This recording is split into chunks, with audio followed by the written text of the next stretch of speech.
Blood hit the floor before the doors even stopped swinging. Three men in tactical gear, half carried, half dragged a fourth, through the emergency entrance of Riverside General in Ashton Grove, Montana. The wounded man, broad-shouldered, mid-40s, wearing what was left of a naval uniform, had a chest wound that wasn't behaving like anything the night shift had seen before. His face was gray. His breathing came in short, wet gasps, and when the blonde nurse in oversized scrubs moved toward him with her hands raised to help, he shoved her back hard enough that she stumbled. "Get the fuck away from me," he rasped. "I need a real doctor." She didn't argue, didn't defend herself, just stepped back into the shadows while the room erupted into chaos around a man who had seconds, maybe minutes, before his lungs gave out completely. Nobody knew it yet, but he just rejected the only person in that building who could save his life. Before we go any further, stick with me until the end of this story. If you want to see how far these tales travel, drop a comment with your city below and hit that like button. Let's see where in the world you're watching from. The emergency room at Riverside General smelled like disinfectant, burnt coffee, and something darker that never quite washed out of the floors. It was a level 2 trauma center in a town that didn't see much action, until tonight, when violence walked through the door in tactical boots and brought the kind of trouble that didn't belong in Montana. Sarah Brennan had been a nurse here for 8 months, 29 years old, pale skin, gray eyes that didn't give much away, and a habit of keeping her head down. She worked the graveyard shift because nobody else wanted it, took the assignments nobody else asked for, and stayed quiet when the doctors talked over her. Most of the staff didn't know much about her. "Former military," someone said once. "Discharged for reasons nobody cared to dig into." She wore scrubs 2 sizes too big, kept her hair tied back in a knot that looked like an afterthought, and never caused problems. Tonight she'd been restocking a supply cabinet when the doors exploded inward. The man they carried in wasn't just injured. He was dying in a specific way, the kind of way that came with a timer you couldn't see but could hear ticking if you knew what to listen for. Sarah knew. She'd heard it before, in places where the lights didn't work and the supplies ran out and you made decisions that stayed with you long after the blood dried. She moved toward him on instinct. That's when he pushed her. "I said back off." His voice was a ragged snarl, half breath and half threat. "I need someone who knows what they're doing." One of the tactical operators, late 20s, built like he lived in a gym, wearing black fatigues with no unit insignia, grabbed her arm and pulled her further back. Not rough, but not gentle either. "Ma'am, step away." Sarah stepped away. Dr. Marcus Calloway came through the double doors like he always did, fast, loud, and ready to be the most important person in the room. He was 42, silver at the temples, with the kind of confidence that came from a career spent being right just often enough to never question himself. He saw the wounded man, saw the operators, and his eyes went sharp. "What happened?" "Gunshot wound, upper left thorax," one of the operators said. His voice was flat, professional, stripped of anything that wasn't information. "Entry wound below the clavicle, no exit, happened approximately 40 minutes ago. He's been deteriorating for the last 10. Calloway didn't waste time. "Get him on the table. Someone page surgery. I want X-ray down here now and 2 units of O-neg standing by." The team moved. Sarah stayed where she was, just outside the light, watching. They lifted the wounded man, Commander Jacob Pierce, though she didn't know his name yet, onto the trauma bay table. His uniform was soaked through. The entry wound was small, clean, but the way his chest moved wasn't right. Asymmetrical, one side lagging behind the other. Calloway leaned in, fingers probing the wound site. "Pulse is thready, BP's dropping, respiratory rates climbing. Get me a chest tube kit." Sarah's hands twitched. She opened her mouth, then closed it again. "Tube's not going to help." The words came out quieter than she meant them to. Calloway didn't even look up. "Excuse me?" "The bullet's still in there," Sarah said. "It's not a hemothorax. It's a tension pneumo. If you try to tube him without decompressing first—" "I didn't ask for your opinion, Brennan." Calloway's tone could have frozen water. "You're a nurse. Do your job and let me do mine." One of the operators glanced at her, just for a second, then his attention snapped back to Pierce. Sarah shut her mouth and stayed quiet. Calloway worked fast. He was good at what he did. She'd give him that much. But he was working off the wrong assumption, and in a trauma bay, wrong assumptions killed people faster than bullets did. Pierce's oxygen saturation dropped. 92, 90, 87. He's desatting, one of the nurses called out. I can see that. Calloway's voice was tight now. Get the tube in, now. They prepped the insertion site. Calloway positioned the trocar, and Sarah watched the monitors, counting seconds, knowing exactly what was about to happen and unable to stop it. Pierce's hand shot out and grabbed Calloway's wrist. His grip was weak, shaking, but his eyes were sharp. You put that thing in me, and I'm done. Commander, I'm telling you it's not going to work. Pierce's breath hitched. Something's wrong. It's not bleeding. It's pressure. Calloway pulled his hand free. Sir, I understand you are in pain, but I need you to trust me. I don't trust anyone. Pierce's gaze slid past Calloway, past the nurses, and landed on Sarah. His expression twisted into something ugly. Especially not her. Sarah felt the words land, but didn't react. She'd heard worse. The monitors started screaming. Pierce's oxygen saturation hit 82. His lips were turning blue. His good lung was working overtime, but it couldn't compensate for the one that was collapsing under pressure that had nowhere to go. Damn it! Calloway stepped back. Get me the crash cart. If his pressure drops any further, we're going to lose him. Sarah couldn't stay quiet anymore. You're losing him now. Calloway spun on her. What did I tell you? You told me to stay out of it. Sarah's voice didn't rise. It didn't have to. And if you keep going the way you're going, he'll be dead in 3 minutes. One of the operators turned toward her, the one who'd pulled her back earlier. He was watching her now with a different kind of attention. You think you know better than a trauma surgeon. Calloway's tone was acid. I know a tension pneumothorax when I see one. Sarah met his eyes. And I know needle decompression needs to happen before anything else, or the pressure's going to stop his heart. That's exactly what No. Sarah shook her head. You're trying to stabilize vitals first. That's textbook. But textbook doesn't account for a bullet fragment sitting against the pleural cavity and creating a one-way valve. Every breath he takes is trapping more air. You don't vent that pressure, his mediastinum shifts, his vena cava collapses, and he's gone. The room had gone quiet. Even the machines seemed to hold their breath. Calloway stared at her. How would you even know? Because I've seen it before. Sarah's jaw tightened. In places where if you guessed wrong, people died and there was nobody coming to fix it. For a moment, nobody moved. Then Pierce coughed, wet, desperate, and blood flecked his lips. The operator who'd been watching Sarah stepped forward. Do it. Calloway turned. Excuse me? Do what she said. The operator's voice was calm, but there was steel underneath it. Needle decompression. Now.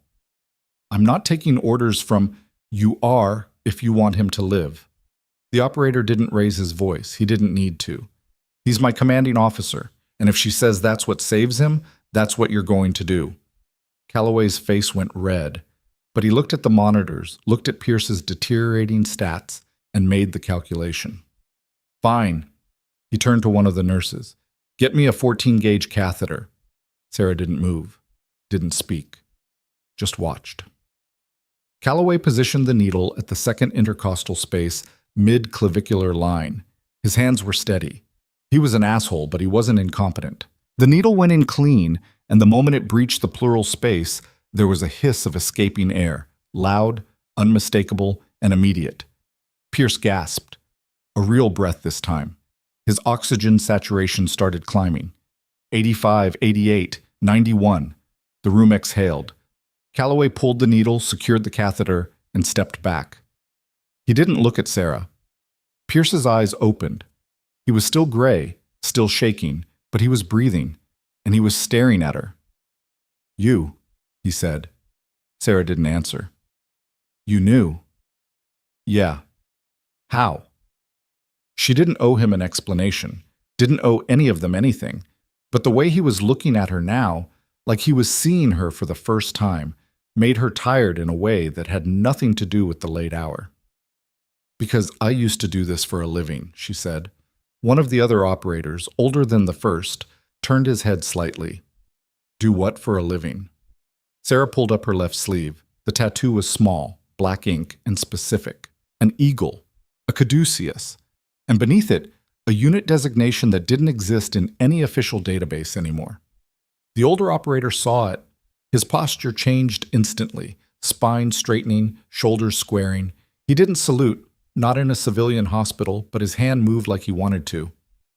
"Ma'am," he said quietly, "you served with the 42nd. It wasn't a question. Sarah let her sleeve drop. "Long time ago." The younger operator was staring now too. "The 42nd Combat Medical. That's classified." "Was classified," Sarah corrected. "It doesn't exist anymore." Pierce was still watching her, his expression unreadable. "You were a combat medic. I was a lot of things. And now you're here." His voice was rough, but the contempt was gone. "Working graveyard shifts in Montana. Seemed like a good place to disappear." Calloway, who'd been standing in stunned silence, finally found his voice. "You're military?" Sarah turned to him. "I was." "And you didn't think that was worth mentioning?" "Didn't think it mattered." She looked at Pierce. "Apparently it does now." Pierce coughed again, but it was clearer this time, stronger. "You saved my life." "I did my job." "After I told you to back off." "Yeah." "After I called you I heard what you called me." Sarah's voice stayed level. "Doesn't change the medicine." For a long moment, nobody spoke. Then the older operator stepped forward, positioned himself in front of Sarah, and did what he'd wanted to do since he saw the tattoo. He saluted. The younger one followed a heartbeat later. Sarah didn't return it. She wasn't active duty anymore. Hadn't been for 3 years. But she stood there and let them see her, really see her, for the first time since they'd crashed through those doors. Calloway looked like he'd been slapped. "What the hell is going on?" The older operator didn't lower his hand. "This woman saved lives in places you've never heard of, Doc. She's earned a hell of a lot more respect than you've been giving her." "I didn't." "You dismissed her." The operator's tone was flat, factual. "You told her to stay out of it, and if we'd listened to you instead of her, Commander Pierce would be dead right now." Calloway opened his mouth, closed it. He looked at Sarah, and whatever he saw on her face made him take a step back. Sarah turned to Pierce. "You're stable for now, but you're not out of the woods. That bullet's still in you, and it needs to come out before it moves or fragments. You need a CT scan and a surgical consult within the next 30 minutes. Pierce nodded slowly. "You going to be there?" "I'm a floor nurse, Commander. Surgery's not my department." "Then make it your department." She almost smiled. "Doesn't work like that." "It does if I say it does." Pierce's eyes were clearer now, focused. "You're staying with me until I'm out of this building or out of the woods. Whichever comes first." Sarah glanced at Calloway, who looked like he wanted to argue, but didn't quite have the spine for it anymore. "Fine," she said. "But if you push me again, I'm letting Calloway finish the job." Pierce's mouth twitched. It might have been a smile. "Deal." Beaten. 2 hours later, Sarah stood outside the surgical suite while a trauma team worked to extract the bullet fragment from Pierce's chest cavity. The CT had confirmed what she'd suspected. The round had tumbled on impact, fragmented, and one piece had lodged itself in a position that made bleeding less of a threat than pressure buildup. Textbook tension pneumothorax, complicated by a foreign object that didn't show up clearly on initial imaging. Calloway had tried to scrub in. The head of surgery had politely but firmly told him to step back and let the specialist handle it. Sarah sat in a plastic chair that was bolted to the wall and drank coffee that tasted like burnt rubber. The two operators, she'd learned their names were Mason and Torres, stood nearby, silent and watchful. They hadn't left since Pierce had been wheeled in. "You really served with the 42nd?" Torres asked eventually. Sarah nodded. "I heard stories," he said. "Never met anyone who actually ran with them." "Not many of us left." Mason, the older one, studied her. "What happened?" "To the unit?" "To you." Sarah took another sip of coffee. It didn't taste any better. "Got out, came home, tried to be normal." "How's that working?" "You saw how it's working." Mason almost smiled. "Yeah, I did." The surgical suite doors opened. A doctor in blood-stained scrubs stepped out, pulling down her mask. She looked tired but satisfied. "He's stable," she said. "Bullets out. No major vascular damage. He got lucky." "He got good medical intervention," Mason corrected. The doctor's gaze shifted to Sarah. "You the one who called the pneumothorax?" "Yeah." "Saved his life. If they'd tried to tube him without decompressing first, the pressure shift would have stopped his heart." She stripped off her gloves. "Nice catch." Sarah didn't respond. The doctor headed down the hall, and Sarah stood up to follow. "Where are you going?" Torres asked. "Back to work. My shift's not over." "You're not going to wait?" "For what?" "For him to wake up." Sarah shook her head. "He's alive. That's all that matters." She made it 3 steps before Mason called after her. "Brennan?" She stopped, turned. "Thank you," he said. She nodded once and walked away. Sarah made it back to the ER just in time to see 2 men in suits step through the entrance. They didn't walk like doctors, didn't walk like patients. They walked like federal agents, and the way they scanned the room confirmed it. She felt something cold settle into her stomach. One of them approached the front desk. The night receptionist, Kelly, 22 and perpetually exhausted, looked up with the kind of customer service smile that came from years of dealing with people at their worst. "Can I help you?" The agent pulled out a badge. "FBI. We're here regarding a patient who was brought in earlier tonight. Commander Jacob Pierce." Kelly's smile faltered. I'd need to check with... We don't need permission." The agent's tone wasn't aggressive, but it wasn't friendly either. "This is a federal matter. We need to see him immediately." Sarah moved closer, staying in the periphery. The second agent noticed her. His eyes tracked her for a moment before dismissing her as irrelevant. "Commander Pierce is in post-op recovery," Kelly said carefully. "He's not conscious yet." "Then we'll wait in his room." "I don't think..." "It's not a request." Sarah stepped forward. "He's in a sterile recovery environment. No visitors until the surgical team clears him." Both agents turned toward her. "And you are?" the first one asked. "The nurse who kept him alive long enough to get into surgery." The agent's expression didn't change. "We appreciate that, but this is a matter of national security, and we need access to Commander Pierce immediately." "Then you'll need to wait until he's stable enough for visitors." Sarah's voice stayed calm. "Hospital policy. Federal authority supersedes hospital policy. Not when it comes to patient care." Sarah didn't blink. "You want to see him? You go through the proper channels. You don't get to walk in here and demand access to a critical post-op patient just because you have a badge." The second agent stepped closer. "Ma'am, I don't think you understand the situation." "I understand it fine." Sarah met his eyes. "What I don't understand is why 2 federal agents are this interested in a man who got shot 40 minutes outside of town and hasn't been conscious long enough to tell anyone what happened." The first agent's jaw tightened. "That's not your concern." "It is when you're trying to get into my patient's room." The silence stretched out. Kelly was staring at Sarah like she'd grown a second head.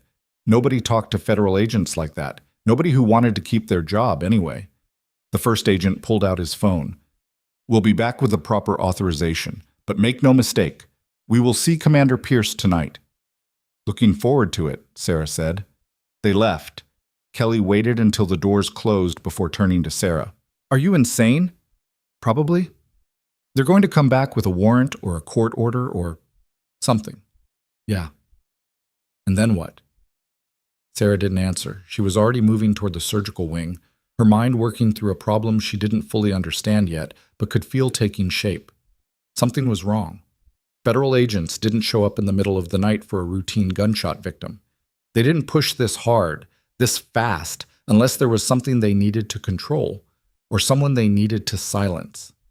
She found Mason and Torres outside the recovery room. "We've got a problem," she said. Mason straightened.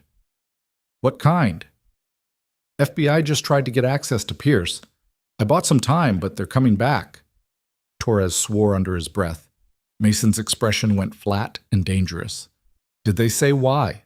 Mason asked. "National security," which means exactly nothing and everything at the same time. Mason pulled out his phone, stepped away, and made a call that lasted less than 30 seconds. When he came back, his face was grim. Pierce was investigating something when he got hit, he said quietly. Something internal. He didn't tell us what. Just that it was bad enough that he didn't trust standard communication channels. Sarah felt the pieces clicking together. And now someone wants to make sure he doesn't talk. That's what I'm thinking. How long until he wakes up? Doctor said maybe an hour, maybe 2. And how long until those agents come back? Less than that. Sarah looked at the door to the recovery room, then back at Mason. You trust your chain of command? Some of it. That's not good enough. She pulled out her own phone, old, battered, with a contact list that hadn't been updated in 3 years. I know someone. Someone who can make calls that actually matter, but I need time. How much? 12 hours, maybe more. Mason glanced at Torres, who nodded once. Do it, Mason said. Sarah dialed a number she'd promised herself she'd never use again. It rang twice before a familiar voice answered, rough, tired, and carrying the weight of too many years in too many bad places. Brennan, it's been a while. I need a favor, Colonel. There was a pause. Must be serious if you're calling me. It is. Talk. Sarah kept it brief. The wounded commander, the suspicious federal response, the feeling that something much bigger was moving in the dark. When she finished, the colonel was quiet for a long moment. You're sure about this? He asked finally. No, Sarah admitted, but I'm sure enough. All right, give me 6 hours. I'll make some calls. But Brennan, if this goes sideways, you're exposed. You understand that? I understand. Good. Stay sharp. The line went dead. Sarah lowered her phone and looked at Mason. It's done. What happens now? Now we wait. And we make damn sure nobody gets to Pierce before he wakes up. Torres checked his sidearm, subtle, practiced. We can handle that. Sarah believed him. She went back to the ER, finished the last 2 hours of her shift like nothing had happened, and clocked out at 6 a.m. The sun was just starting to break over the mountains, turning the sky the color of old bruises. She should have gone home. Should have slept. Instead, she went back upstairs to the recovery wing and found Mason standing guard outside Pierce's room. He awake? She asked. Just barely, asking for you. Sarah pushed open the door. Pierce was propped up in bed, pale and exhausted but conscious. His eyes tracked her as she entered. You're still here, he said. Apparently. Why? Sarah pulled a chair over and sat down. Because 2 federal agents tried to get into your room 3 hours ago, and I have a bad feeling about why. Pierce's expression didn't change, but something flickered in his eyes. Recognition, maybe, or confirmation. What did you tell them? He asked. Nothing, because I don't know anything. She leaned forward, but I'm getting the sense that I'm about to. Pierce was quiet for a long time. Then he exhaled slowly, wincing at the pain it caused. I was tracking a leak, he said. Someone inside the Navy, someone high enough to bury evidence and manipulate reports. I got close. Too close. And someone decided to shut me down before I could finish. The ambush. Yeah. And now they're trying to finish the job. That's my guess. Sarah sat back. So what do we do? We. Pierce raised an eyebrow. You don't have to. I'm already in it, Sarah interrupted. The second I blocked those agents, I made myself part of this. So either tell me what I need to know, or I walk out right now and let them have you. Pierce studied her. You'd do that?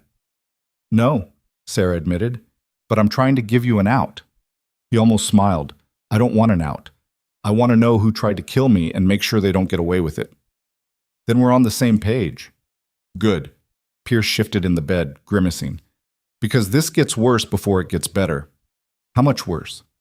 The leak I was tracking, it goes back years, and it's connected to something that got buried a long time ago, something involving a classified medical unit that operated in places nobody wants to talk about. Sarah went very still. Pierce saw it. You know what I'm talking about, don't you? She didn't answer right away. Couldn't, because she knew exactly what he was talking about. And the fact that it was resurfacing now, after 3 years of silence, meant that the past she'd buried in Montana wasn't buried deep enough. Yeah, she said finally. I know. Pierce's gaze sharpened.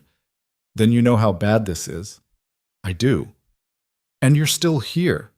I'm still here. He nodded slowly. All right. Then here's what we're going to do. Outside the room, Mason's phone buzzed. He answered it, listened for 10 seconds, and his face went hard.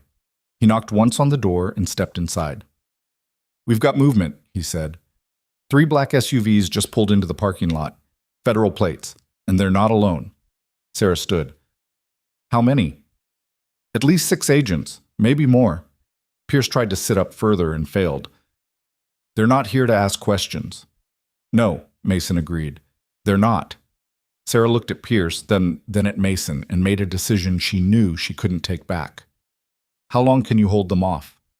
Mason's expression was grim. Not long enough. Then we don't hold them off. Sarah pulled out her phone again. We make them irrelevant. She dialed the colonel's number. He answered on the first ring. Tell me you've got something, she said. I've got something, the colonel replied. But you're not going to like it. Try me. The leak Pierce was tracking? It connects to an operation you were part of, Sierra 7, the one that got erased. Sarah's blood went cold. That's not possible. Sierra 7 was classified above. It was, the colonel interrupted. Until someone declassified it 6 months ago. Quietly. Just enough to start pulling threads. And now those threads are leading back to people who don't want to be found. Who declassified it? That's the question, isn't it? The colonel's voice was grim. But whoever it was, they just painted a target on everyone who survived that operation. Including you. Sarah's hand tightened on the phone. What do I do? You stay alive long enough for me to get the right people involved. I'm calling in favors, Brennan. Big ones. But it's going to take time. How much? 12 hours. Maybe less. We don't have 12 hours. Then make them. The colonel paused. And Brennan? Whatever happens, don't let them take Pierce. If he disappears into federal custody, he's gone. Understand? I understand. The line went dead. Sarah turned to Mason. We need to move him. Move him where? Anywhere that isn't here. Pierce shook his head. I can't walk. Hell, I can barely breathe without feeling like I'm being stabbed. Then we'll carry you. That's insane. You have a better idea? He didn't. Sarah looked at Mason. You have a vehicle? Transport van, 2 blocks away.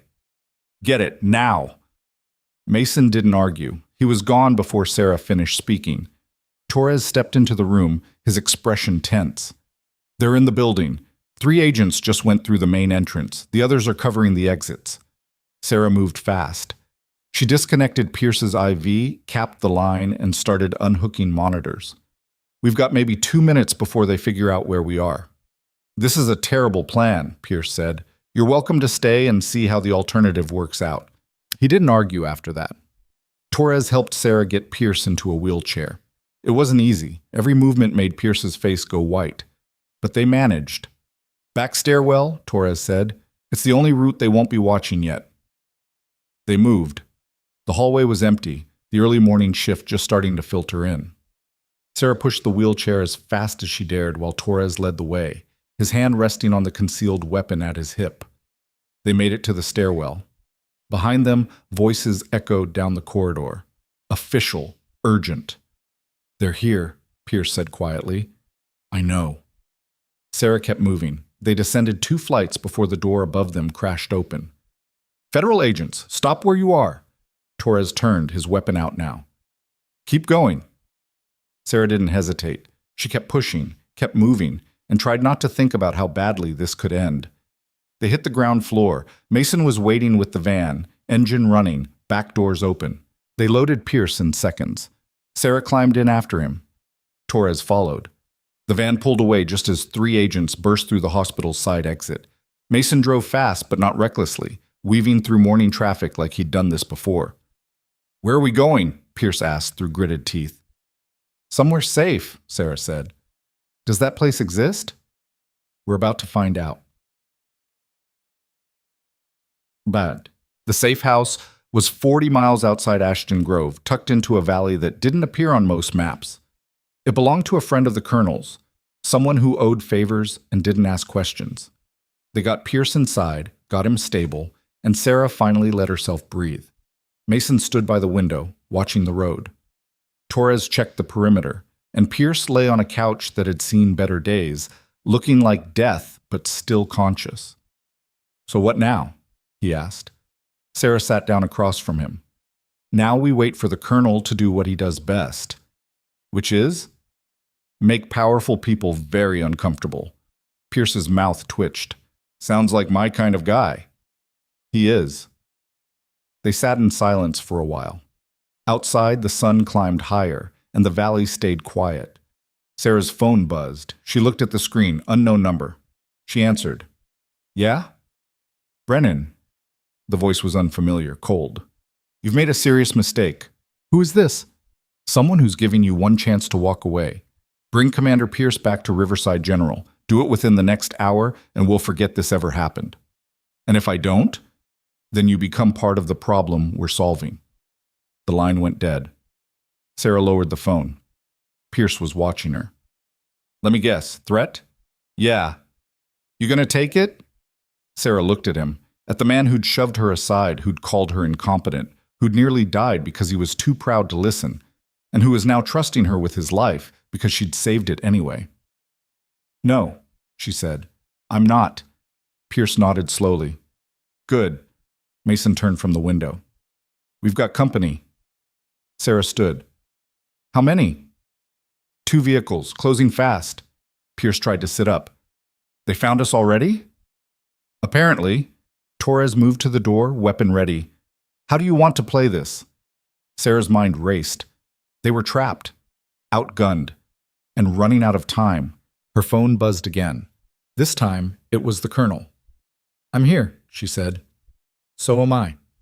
The colonel's voice was calm. "Check your 6."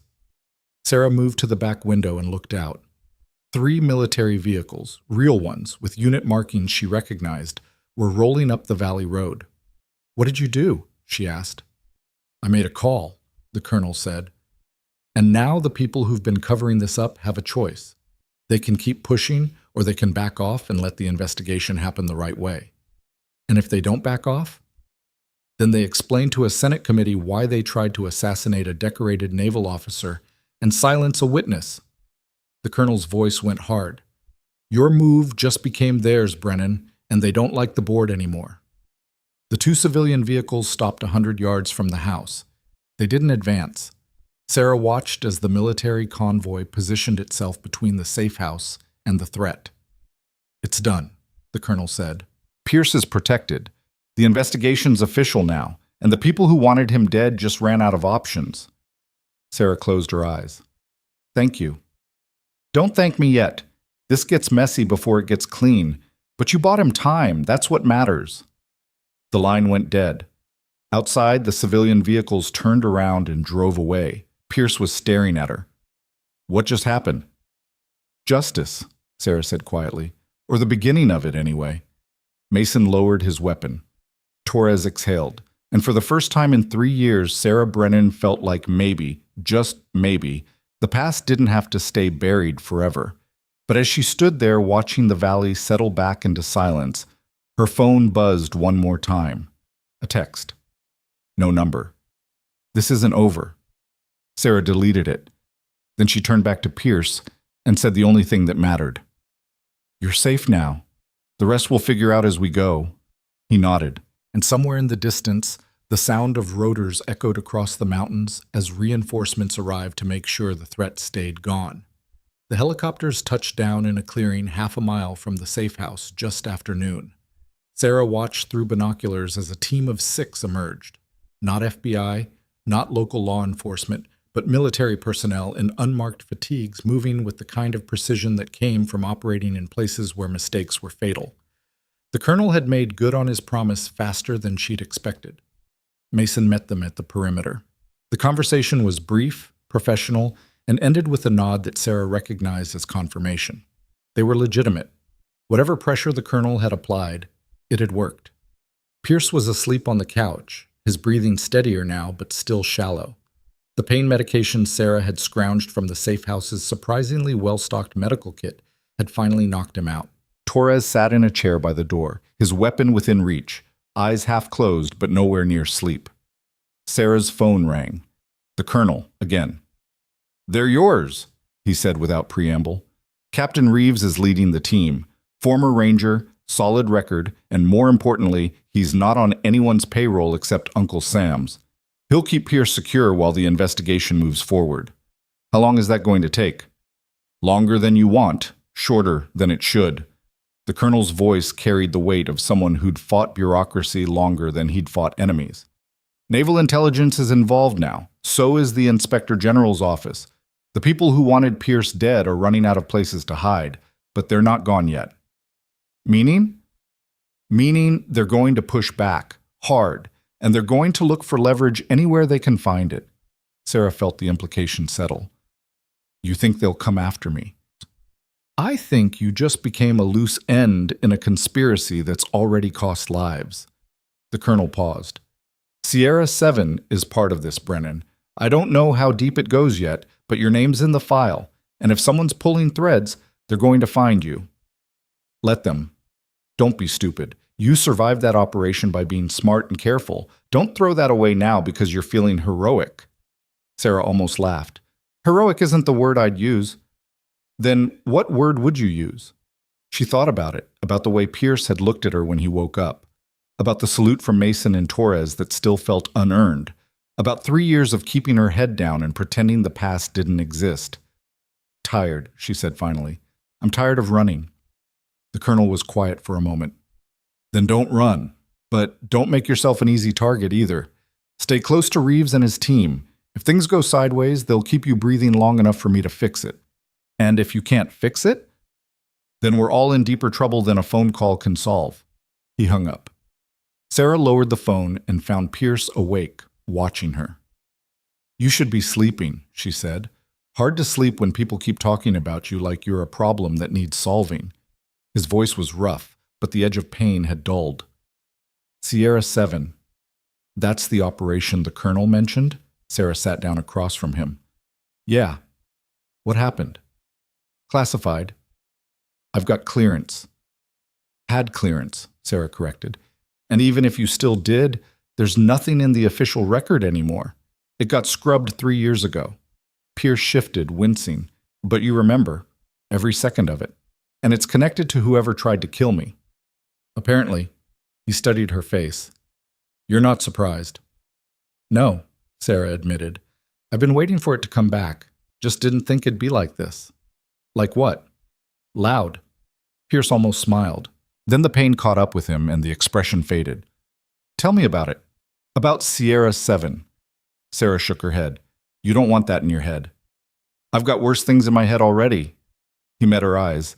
"And if someone's trying to bury us both because of it, I deserve to know why." She wanted to refuse, wanted to keep it locked away where it had been for 3 years, gathering dust and guilt in equal measure. But he was right. He deserved to know. "It was a medical relief operation," she said quietly. "At least that's what the paperwork said. We were attached to a forward operating base in a country that doesn't officially exist on deployment rosters. Our job was to provide emergency medical care to local civilians caught in the crossfire of a conflict that nobody wanted to acknowledge." "Sounds noble." "It was supposed to be." Sarah's jaw tightened. "But 6 weeks in, we started seeing patterns. Injuries that didn't match the weapons being used in the area. Chemical burns that suggested exposure to agents that weren't supposed to exist anymore. And patients who disappeared from our care before we could finish treating them." Pierce's expression darkened. "Someone was running experiments." "Not experiments, field tests." Sarah's voice went flat. "Someone in the chain of command was using the local population as test subjects for weapons that violated about a dozen international treaties. And when we started asking questions, we were told to shut up and do our jobs." "But you didn't." "No, we didn't." Sarah looked at her hands. "We documented everything, took samples, built a case, and then we tried to report it through proper channels." "Let me guess. The channels weren't proper." "The channels led straight to the people running the operation." Sarah's fingers curled into fists. 3 days after we filed the report, our base got hit. Mortar fire, small arms, the whole package. We were told it was insurgents. But the attack was too precise, too coordinated. They knew exactly where our medical supplies were, where our personnel bunked, where we'd stored the evidence. Pierce's face had gone hard. How many did you lose? 7. Out of a unit of 12. Sarah's voice didn't shake. It never shook when she talked about this. Shaking would mean feeling it, and feeling it would mean falling apart. The 5 of us who survived got pulled out within 48 hours. Debriefed, threatened, and told that if we ever spoke about what we'd seen, we'd face charges for violating operational security. And the evidence? Destroyed in the attack. Or so they said. Sarah looked up. But I kept copies. Digital files encrypted and buried so deep that even I had trouble finding them again. Insurance, in case someone decided that silencing us permanently was easier than keeping us quiet with threats. Pierce was quiet for a long moment. Then he said, "Where are they now? The files?" "Safe." "That's not an answer. It's the only one you're getting until I know who I can trust." He didn't argue. "The other 4 survivors, where are they?" Sarah's expression went carefully blank. "Dead. All of them. Over the past 2 years. Car accidents, muggings gone wrong, one suicide that didn't look anything like suicide when you actually examined the scene." "Jesus." "Yeah." Sarah stood up, needing to move. "I'm the last one left, and the only reason I'm still breathing is because I disappeared so completely that whoever's cleaning house hasn't found me yet. Until now." "Until now." The door opened and Captain Reeves stepped in. He was mid-30s, built like he'd spent his life carrying heavy things up mountains, with the kind of calm that came from seeing bad situations and knowing how to handle them. "Ma'am," he said to Sarah. "Commander?" A nod to Pierce. "We've secured the perimeter and established a communications link back to command. You're safe here for the time being." "How long is the time being?" Pierce asked. 72 hours, maybe less. After that, we'll need to move you to a more secure location." Reeves's gaze shifted to Sarah. "That includes you, ma'am. Orders are to keep both of you under protection until the investigation's complete." Sarah shook her head. "I'm not military anymore. You can't order me to do anything." "No, ma'am. But I can strongly suggest that staying with us is a better option than going back to Ashton Grove and waiting to see if the people who killed your unit decide to finish the job." He had a point. "Fine," Sarah said, "but I'm not sitting in a safe house for 3 days doing nothing. If I'm stuck here, I'm making myself useful." Reeves almost smiled. "Understood. We've got a field medic on the team, but I'm guessing your experience outranks his." "Probably." "Then consider yourself attached." He turned to Pierce.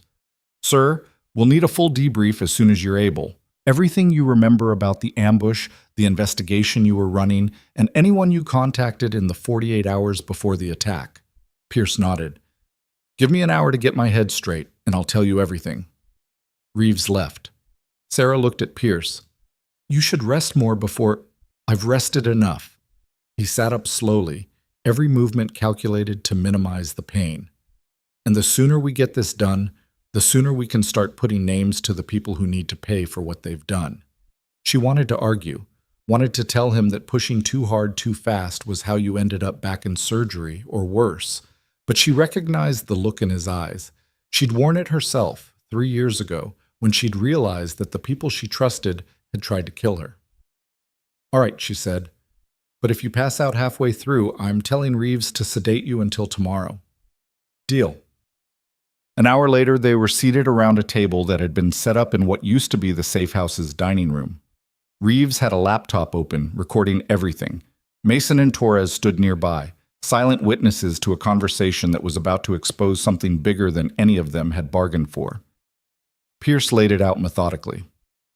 The investigation had started 6 months ago when discrepancies appeared in equipment manifests.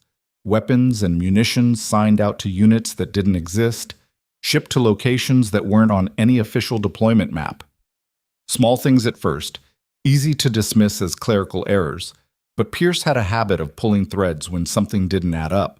The threads led to falsified after-action reports, ghost personnel on classified rosters, and financial records that had been scrubbed but not well enough to hide the patterns. Someone was running black operations off the books, funding them through channels that wouldn't survive scrutiny and burying anyone who got close to the truth. I had 3 names, Pierce said, 3 officers high enough in the chain to authorize this kind of operation. I was 48 hours away from presenting my findings to naval intelligence when the ambush happened. Who were the names? Reeves asked. Pierce told him. Sarah felt her blood go cold. One of the names, Rear Admiral Kenneth Voss, had been the commanding officer overseeing logistics for the region where Sierra 7 operated. Voss, she said quietly, he signed off on our deployment orders, and he was the one who pulled us out after the attack. Pierce turned to her. You're sure? I'm sure. I saw his signature on the extraction paperwork. Sarah's mind was racing now, connecting pieces that had been scattered for 3 years. If he was running Black Ops in that region, Sierra 7 would have been a perfect cover. Medical relief operation with embedded personnel who could move through civilian populations without drawing attention. And when you started documenting what you found, you became a liability, Pierce finished. Yeah, Reeves typed rapidly. If Voss is involved, that changes everything. He's got enough political cover to bury an investigation if it comes at him directly. We'll need ironclad evidence before anyone moves on this. Sarah stood up. I can get you evidence. The files you mentioned? Yeah. Where are they? Sarah hesitated. She'd kept the location secret for 3 years, hadn't even written it down in case someone found her notes. But if Voss was the one pulling strings, if he was the reason her unit died and Pierce nearly followed, then the time for secrets was over. There's a storage facility in Helena, she said. Unit 247. Everything's on an encrypted drive in a lockbox under a false name. Reeves looked at her. How fast can you get there?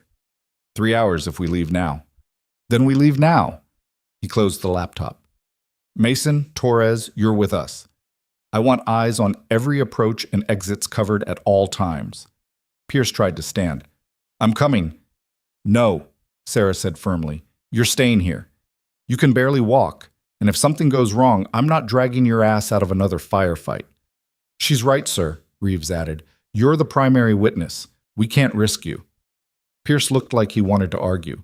Then he saw the expression on Sarah's face and sat back down. Fine, but if you're not back in 6 hours, I'm coming after you. If we're not back in 6 hours, we're already dead, Sarah said. So don't bother.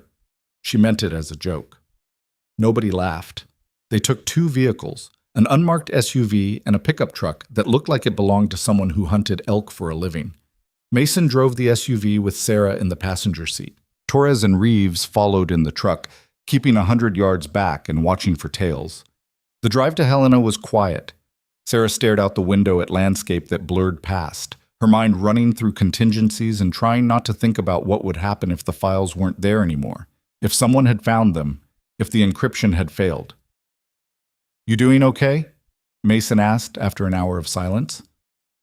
Define okay. Still breathing, not actively bleeding. Haven't shot anyone today. Sarah almost smiled. Then yeah, I'm okay. You know this is going to get worse before it gets better. I know. And you're still doing it. I'm still doing it, Mason nodded. Good. Because if you weren't, I was going to have a hard time explaining to the commander why I let you walk away when you're the only person who can prove he's not crazy. He's not crazy, Sarah said. Just unlucky. Same thing, in this line of work. They reached Helena just before sunset. The storage facility was on the industrial edge of town, surrounded by chain-link fence and security cameras that probably hadn't worked in years. Sarah directed Mason to the back entrance, away from the main office, and they parked in a spot that gave them a clear view of anyone approaching. Torres and Reeves pulled in 30 seconds later. How do you want to play this? Reeves asked. I go in alone, Sarah said. Less attention that way. You 3 stay here and watch for anyone who doesn't belong. Not a chance, Mason said immediately. You're not going in there without backup. It's a storage facility, not a combat zone. It wasn't a combat zone 3 years ago either, until it was. Mason's tone left no room for argument. I'm coming with you, non-negotiable. Sarah looked at Reeves, who nodded. He's right. We don't split up. Not now. She didn't have the energy to fight them. Fine, but we move fast and we don't draw attention.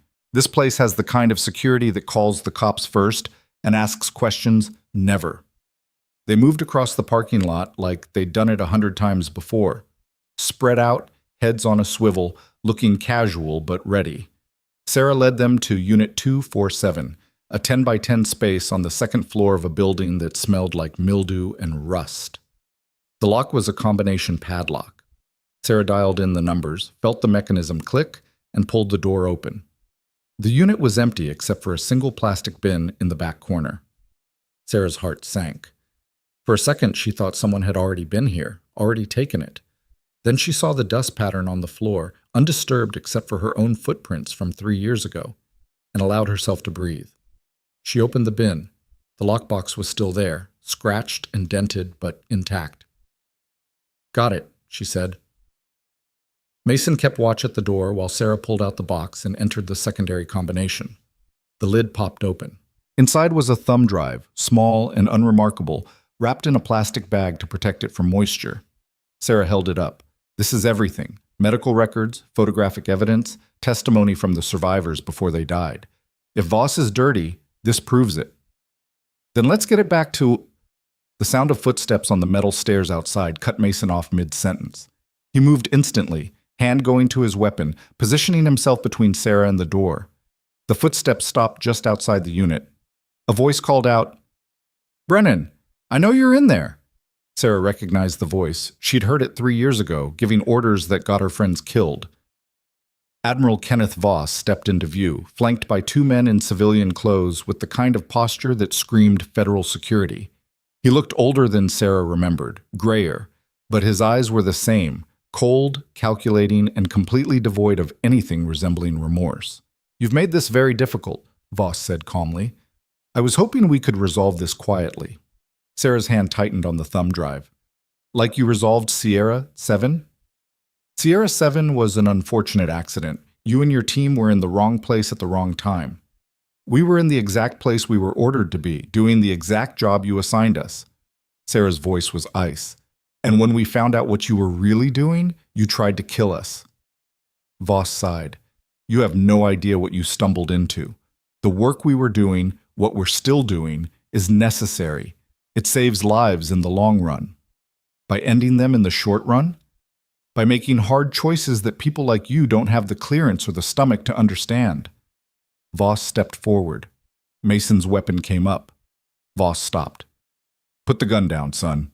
You're outnumbered and out of options." "I count 3 of you and 3 of us," Mason said. "That's not outnumbered." "You're counting wrong." Voss gestured, and 4 more men appeared at the top of the stairs, all armed, all professional, 7-3. And Sarah didn't have a weapon. Voss smiled. "Now, let's try this again. Give me the drive, Brennan. Walk away. Disappear the way you've been disappearing for 3 years. Nobody else has to die today." Sarah looked at the drive in her hand, looked at Mason, who was calculating angles and odds and coming up short, looked at Voss, who'd killed 7 of her friends and was standing here asking her to let him walk away clean. She thought about Pierce, recovering in a safe house and trusting her to come back with the proof he needed. Thought about the colonel, who'd put his career on the line to give her a chance. Thought about every person who'd died because someone decided the truth was too dangerous to survive. And she made a choice. "No," she said. Voss's expression hardened. "Then you're forcing my hand." The men with him raised their weapons, and Sarah threw the thumb drive as hard as she could out the open door behind Voss, sending it skittering across the metal walkway toward the stairs. Everyone moved at once. Voss lunged for the drive. His security team split, half going after the drive, half staying on Sarah and Mason. And in that moment of chaos, Torres appeared at the top of the stairs with his weapon up and Reeves right behind him. "Federal officers, drop your weapons!" Except they weren't federal officers. They were military, operating on orders that probably weren't as official as they should be. And the men with Voss knew it. For 3 seconds, nobody moved. Then one of Voss's men made a mistake and tried to bring his weapon around toward Reeves. Torres fired. The gunshot echoed like thunder in the enclosed space. The man went down, and everything went to hell. Sarah dove for the floor as bullets started flying. Mason returned fire. dropping one of Voss's security team before pulling back into the storage unit. Reeves and Torres held the stairs, keeping the reinforcements pinned. Voss scrambled for the thumb drive. Sarah saw him grab it. She didn't think, didn't calculate, just moved. She hit Voss from the side hard enough to knock him off balance. The drive went flying again, bouncing off the railing and disappearing over the edge into the darkness below. Voss shoved her back and ran.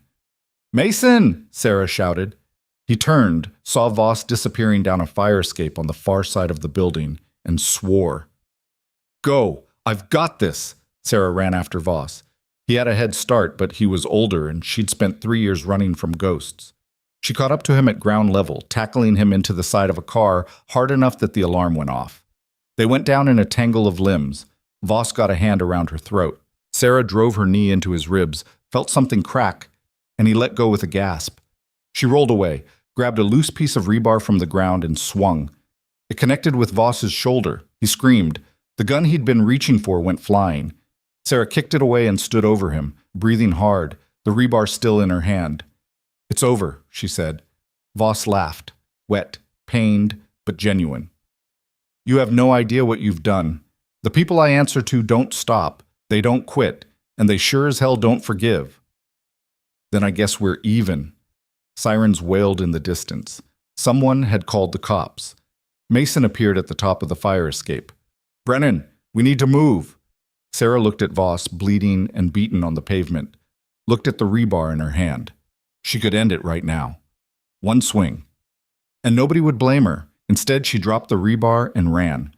They found the thumb drive in the dirt beneath the walkway, scratched but intact. Reeves secured it in an evidence bag while Torres called in their position to whatever higher authority was coordinating this disaster.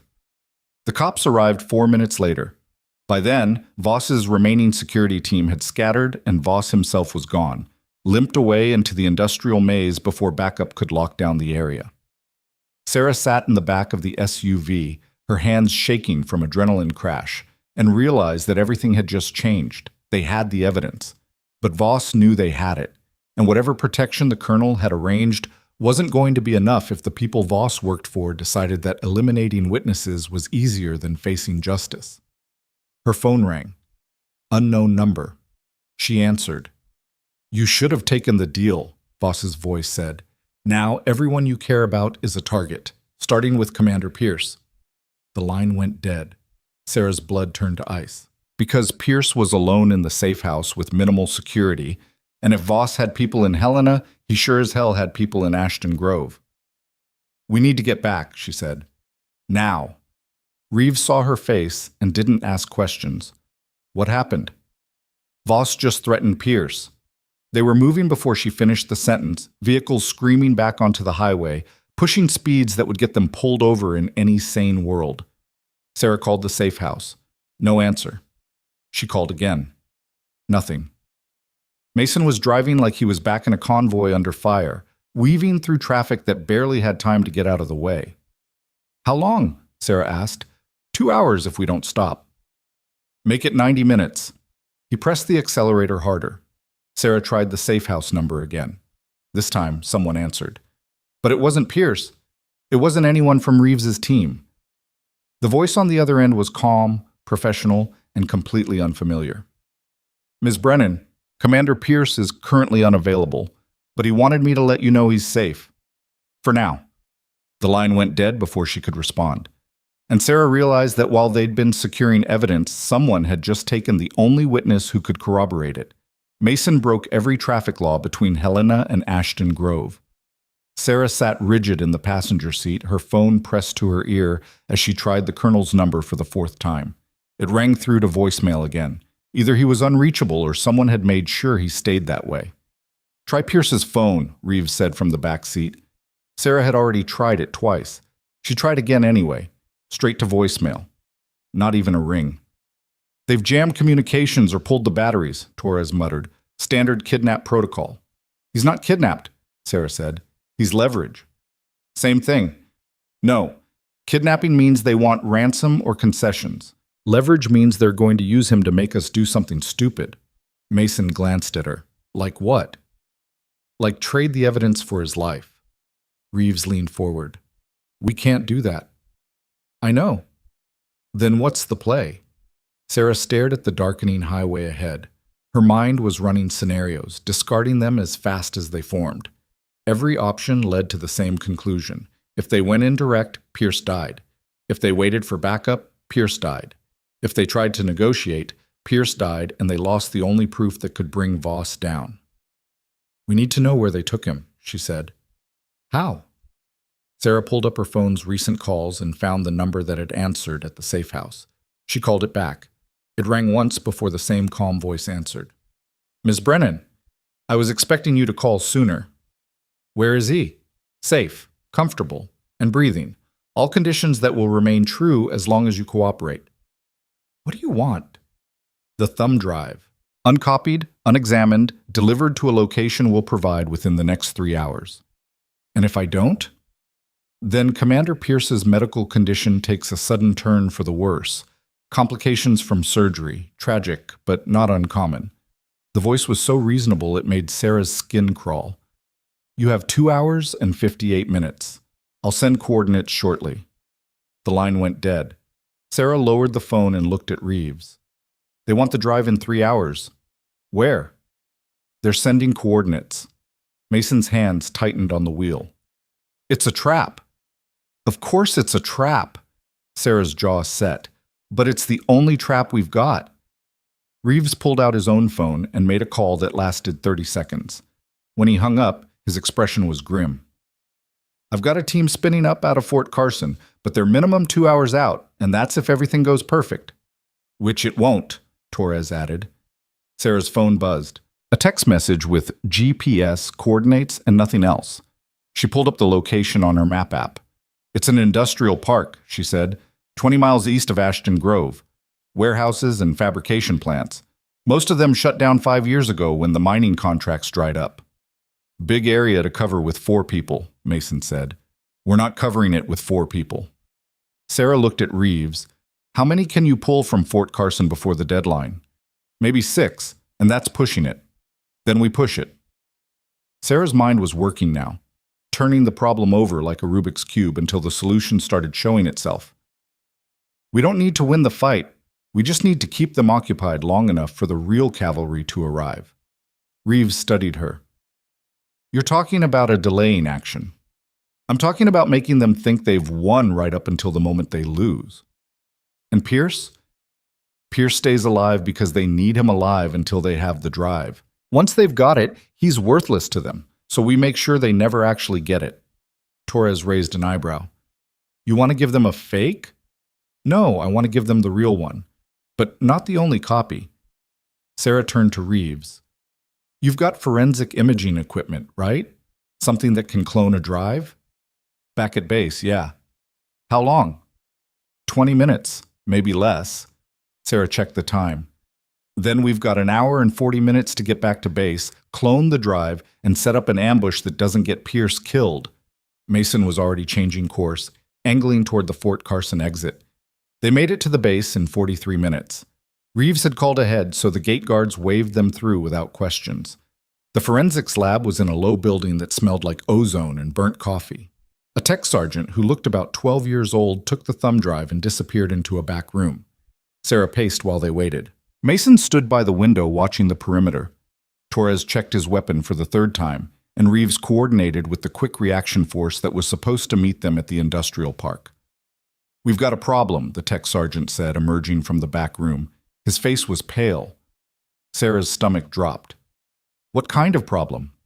The encryption on this drive is military grade, not standard issue. Someone with serious clearance locked this down, and they didn't want anyone getting in without the right credentials. Can you break it? Maybe. But it'll take time. Hours, probably. We don't have hours. The sergeant hesitated. There's another option. If you've got the decryption key, I can clone the drive as is and both copies will work. But without the key, I can't even verify what's on here. Sarah closed her eyes. The decryption key. She'd set it 3 years ago, a 32-character alphanumeric string that she'd memorized and never written down because writing it down meant someone could find it. She hadn't thought about it in 3 years. Now she needed to remember it perfectly, or everything fell apart. Give me a second, she said. She walked to the far corner of the room, closed her eyes, and forced herself back to that night 3 years ago. The night before she'd buried the drive in Helena. She'd been in a motel room in Billings, creating the encryption, choosing a key that would be impossible to guess, but easy for her to remember. She'd used a pattern, coordinates, dates, names. It came back in pieces, then all at once. She walked back to the sergeant and recited the key. He typed it in. The screen blinked. A progress bar appeared. "We're in," he said. "Give me 10 minutes." It took 8. Sarah left the base with 2 identical thumb drives. One went in her pocket. The other went to Reeves, who had strict orders to get it to Naval Intelligence. The second things went sideways. They reached the industrial park with 26 minutes to spare. The coordinates led to a warehouse in the center of the complex, surrounded by empty lots and rusting equipment. 3 entrances, front, side, rear. High windows that would give anyone inside a clear view of anyone approaching. Mason parked 2 blocks away and they moved in on foot. Reeves's team from Fort Carson hadn't arrived yet. Radio check confirmed they were still 15 minutes out. "We're going in short," Torres said quietly. "I know," Sarah replied. They spread out. Mason took the rear approach. Torres went wide to the east. Reeves and Sarah moved toward the front entrance, using abandoned machinery for cover. Sarah's phone buzzed. Another text. "Come inside." Alone. "Bring the drive." She showed it to Reeves. "Don't," he said immediately. "If I don't, they kill him. If you do, they kill you both." "Maybe."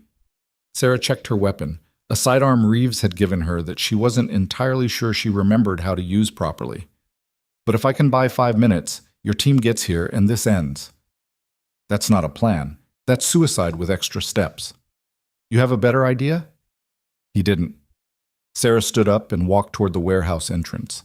The door was unlocked. She pushed it open and stepped into darkness that smelled like oil and decay. "Close the door behind you," a voice called from somewhere in the shadows. Sarah closed it. Lights flickered on, industrial floods that turned the warehouse into a glaring maze of concrete pillars and steel beams. Pierce was in the center of the space, sitting in a chair with his hands zip-tied behind him. He looked like hell, pale, sweating, the surgical wound clearly causing him pain, but he was conscious. 2 men flanked him, both armed, both professionals. And standing behind Pierce, looking perfectly calm, was Admiral Kenneth Voss. His shoulder was bandaged where Sarah had hit him with the rebar. He favored his left side, but his eyes were clear and sharp. "You came," he said. "I wasn't sure you would. You have something I want, and you have something I need." Voss gestured to Pierce. "An exchange seems fair." Sarah pulled out the thumb drive and held it up. "Let him go first." "No, drive first, then he walks." "That's not how this works," Voss smiled. "Then we're at an impasse." Pierce spoke for the first time. "Don't give it to him, Brennan." One of the guards hit him, not hard enough to knock him out, but hard enough to shut him up. Sarah's hand tightened on the drive. "You see the problem," Voss said. "You give me the drive, I let him go, and you both walk out of here knowing that everything you fought for disappears. Or you refuse, he dies, and I still get the drive when I search your body." "Or option 3, Sarah said. "Which is?" "The team of special operators surrounding this building right now comes through those doors, and you spend the rest of your life in a federal prison." Voss didn't even blink. "You're bluffing." "Am I?" For 3 seconds, nobody moved. Then Voss pulled out a phone and made a call. "Status?" A pause. "Understood." He hung up and looked at Sarah. "My people confirm no movement within half a mile of this location. So either your backup is invisible or you're stalling. Maybe both." Voss's expression hardened. "Last chance, Brennan. The drive. Now." Sarah looked at Pierce. His eyes were locked on hers, and she could see him calculating the same odds she was. The same impossible math that didn't add up to survival no matter how you worked it. She made a decision. She threw the drive. It landed at Voss's feet. He picked it up, examined it, and smiled. "Smart choice. Let him go." "Of course." Voss nodded to his guards. They cut Pierce's restraints and hauled him to his feet. He swayed but stayed upright. "Walk," Voss said. Pierce started towards Sarah. He made it 3 steps before Voss pulled out a pistol and shot him in the back. The sound was deafening in the enclosed space. Pierce went down hard, his body crumpling like someone had cut his strings. Sarah screamed and moved without thinking, running toward him, not caring about the guns or the guards or anything except getting to him before the warehouse doors exploded inward. Reeves came through the front, Mason through the rear, Torres from the side. And behind them, the Fort Carson team in full tactical gear, weapons up, shouting commands that turned the warehouse into chaos. Voss's guards opened fire. Sarah hit the ground next to Pierce, her hands already moving to the wound in his back, finding the entry point, applying pressure even though she knew that a bullet to the spine at this range meant. Pierce coughed blood.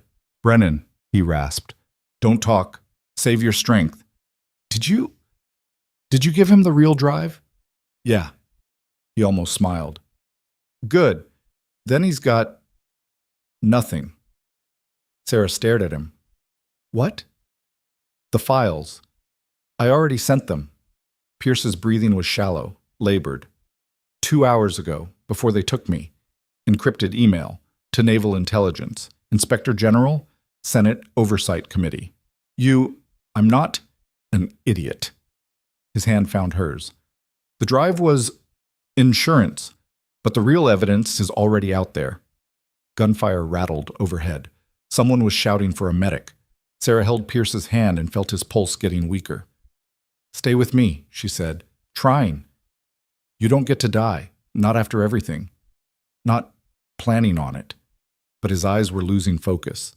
Sarah screamed for a medic again and started CPR, her hands moving on autopilot through compression she'd done 1,000 times in worse conditions than this. Except those times, the person dying hadn't been someone who'd insulted her, dismissed her, and then trusted her with his life. Boots pounded toward them. Reeves appeared, then a combat medic with a field kit. "Gunshot wound to the thoracic spine," Sarah said automatically. "Entry below T6, no exit. He's in shock, BP's dropping, pulse is thready. We need evac now or he's gone." The medic took over compressions while Sarah started an IV line with supplies she grabbed from the kit. Somewhere across the warehouse, Voss was screaming orders that nobody was following. Then a single gunshot cut through the noise. Sarah looked up in time to see Voss collapse, the thumb drive still clutched in his hand. Mason stood over him, weapon raised, expression cold. "He went for a gun," Mason said flatly. Nobody questioned it. The combat medic got Pierce stabilized enough for transport. They loaded him onto a stretcher and ran for the medevac helicopter that was landing in the parking lot outside. Sarah ran with them, her hands still covered in Pierce's blood, her mind refusing to process what had just happened. They lifted off 6 minutes after the shooting stopped, and as the warehouse fell away beneath them, Sarah saw federal vehicles swarming the industrial park, saw agents moving in to secure the scene, saw the ending she'd fought for finally taking shape. But Pierce was still unconscious, still bleeding internally despite everything they'd done, still dying even though he'd already won. The helicopter pilot pushed the engines to maximum speed, racing toward Riverside General and a surgical team that was prepping for their arrival. Sarah sat next to the stretcher, holding Pierce's hand, watching the monitors that were screaming warnings she didn't want to hear. "Don't you dare die on me," she said quietly. "Not after all this." Pierce's eyes flickered open, just for a second. "Wasn't planning on giving you the satisfaction," he whispered. Then his eyes closed again, and the flatline alarm started screaming. Sarah's hands moved before her brain caught up. She ripped open Pierce's shirt, found the defibrillator pads the combat medic had already placed, and charged the unit. "Clear!" The shock jerked Pierce's body. The monitor stayed flat. "Again!" Another shock, nothing. The pilot's voice crackled through the headset. 2 minutes out. 2 minutes might as well have been 2 hours. Sarah started compressions, counting under her breath, feeling ribs flex under her palms. The combat medic pushed medications through the IV line, epinephrine, atropine, anything that might restart a heart that had decided it was done. "Come on," Sarah muttered. "Come on, you stubborn bastard." 30 compressions, 2 breaths. Check the monitor, still flat. The helicopter banked hard, descending toward Riverside General's helipad. Sarah didn't stop compressions, didn't stop even when the skids touched down and the doors flew open and a trauma team swarmed the aircraft. Someone pulled her back. She fought them. "Ma'am, we've got him. Let us work." Sarah stumbled out of the helicopter and watched them wheel Pierce toward the trauma bay at a dead run. Dr. Marcus Calloway was waiting at the doors. He saw Sarah, saw the blood covering her hands and clothes, and for once in his life didn't say anything stupid. The doors swung shut behind the gurney. Sarah stood on the helipad, shaking from adrenaline crash, and realized she couldn't feel her hands anymore. Mason appeared beside her. "He's alive?" "I don't know." "You got his heart started again?" "No, they did. Maybe. I don't know." Mason guided her toward the entrance. "Come on, you're going into shock." "I'm fine." "You're covered in blood and you can't stop shaking. You're not fine." He was right. Sarah let him lead her inside, down the corridor to a waiting room that was too bright and too quiet. Someone gave her a blanket. Someone else tried to give her water. She ignored both. Reeves arrived 10 minutes later, still in tactical gear, his expression grim. "Voss is dead," he said without preamble. "Died at the scene. Single gunshot wound to the chest." Sarah didn't feel anything about that. She probably should have, but all her emotions were tied up in a surgery happening 3 floors above them. "His security team?" she asked. "2 dead, 3 in custody. They're talking. Turns out loyalty doesn't extend very far when you're facing federal conspiracy charges." "And the evidence? The files Pierce sent?" Reeves almost smiled. "Naval Intelligence received them 90 minutes ago. They've already started making arrests. Turns out when you send classified evidence of war crimes to 3 different oversight committees simultaneously, people start moving fast." "Who else?" 2 captains, a colonel, and a civilian contractor with ties to a defense company that's been running black budget projects for the last decade. Reeves sat down heavily. "It's bigger than we thought. Sierra 7 was just one operation. There were at least 4 others in different regions, all using the same playbook. Medical relief as cover for weapons testing." Sarah closed her eyes. "How many died?" "We don't know yet, but the number's not small." They sat in silence for a while. Mason paced. Torres appeared with coffee that nobody drank. An hour passed, then 2. Finally, the waiting room doors opened and Dr. Calloway stepped through, still in surgical scrubs, looking exhausted. Sarah stood up so fast she almost fell over. Calloway pulled down his mask. "He's alive." Sarah's knees went weak. Mason caught her arm. "The bullet severed the T7 nerve root and nicked the descending aorta," Calloway continued. "We spent 3 hours repairing vascular damage and stabilizing the spinal injury. He lost a lot of blood, and the neurological damage is significant." "How significant?" Calloway's expression was careful. "He'll live. But there's a strong possibility he won't walk again. The spinal cord trauma was severe. We won't know the full extent until the swelling goes down, but early indicators suggest complete paralysis below the waist." Sarah heard the words but couldn't process them.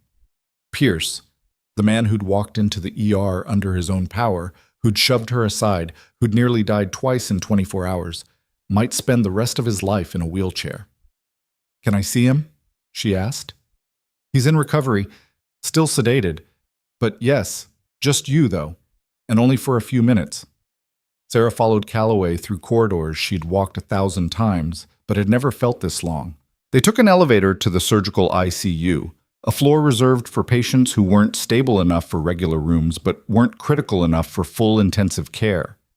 Pierce was in a private room at the end of the hall. Monitors beeped steadily. IV lines ran from both arms. A ventilator breathed for him, the tube down his throat ensuring his lungs kept working even if his body wanted to quit. Sarah pulled a chair close to the bed and sat down. His face was gray, peaceful in a way that only heavy sedation could manage. The wound dressing covered most of his back. She could see the edges of it where the hospital gown didn't quite cover. "You did it," she said quietly. "The files are out. The arrests started. Voss is dead. It's over."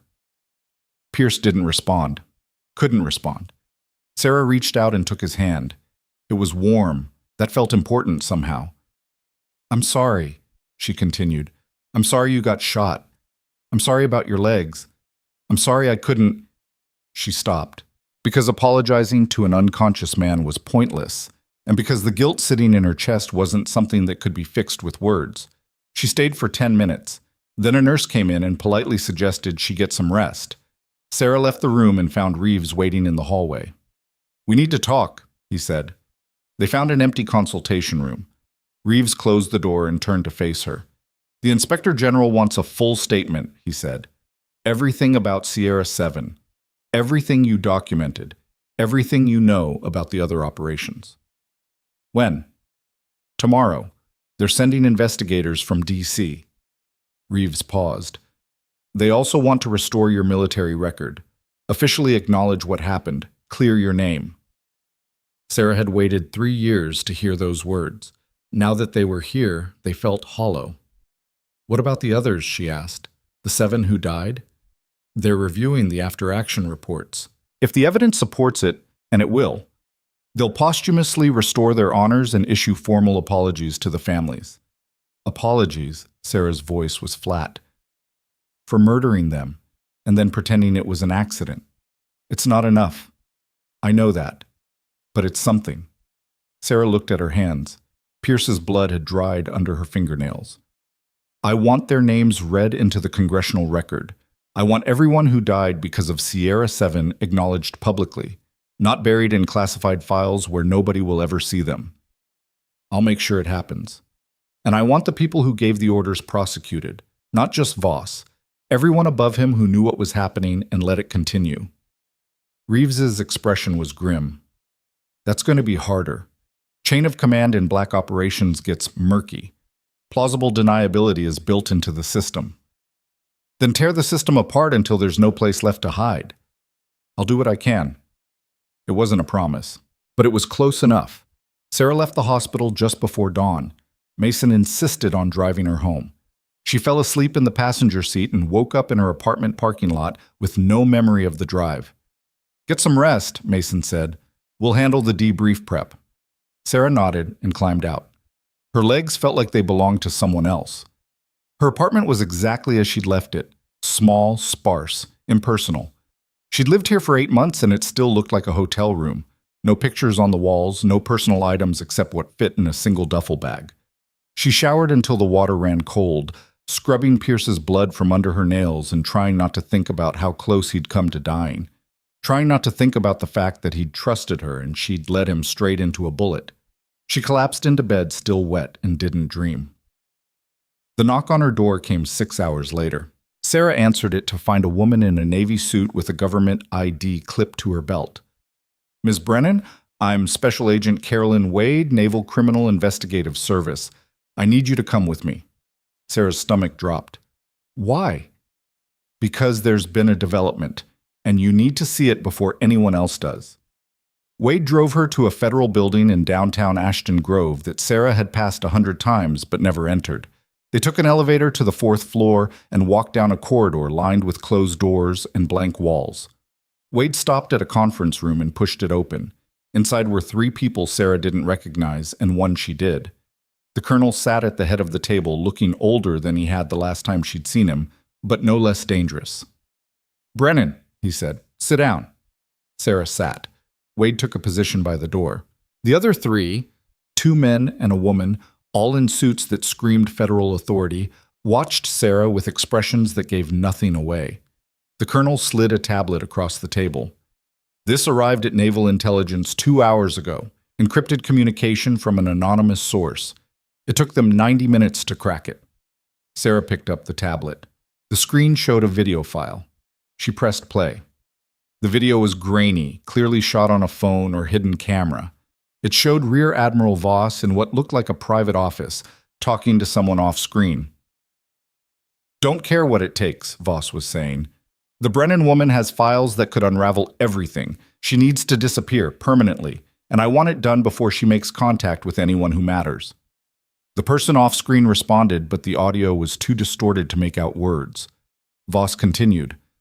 "I already authorized the Sierra 7 cleanup. 7 targets eliminated over 18 months. 1 left. I'm not letting 3 years of work fall apart because we got sloppy at the end."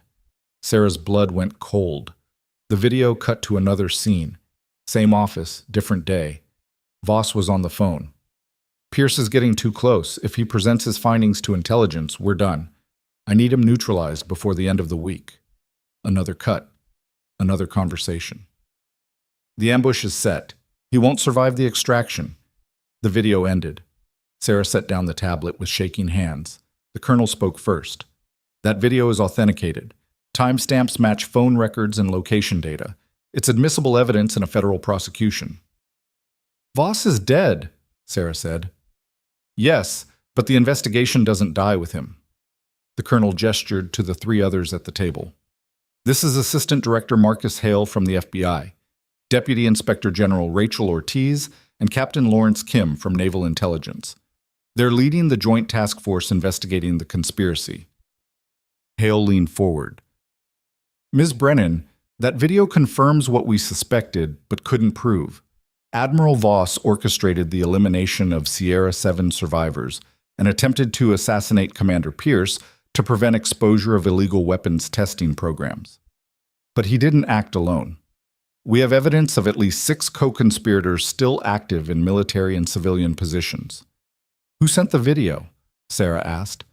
We don't know yet, Ortiz said, but whoever it was had access to Voss's private communications and waited until after his death to release them. That suggests someone inside his network who wanted insurance or revenge.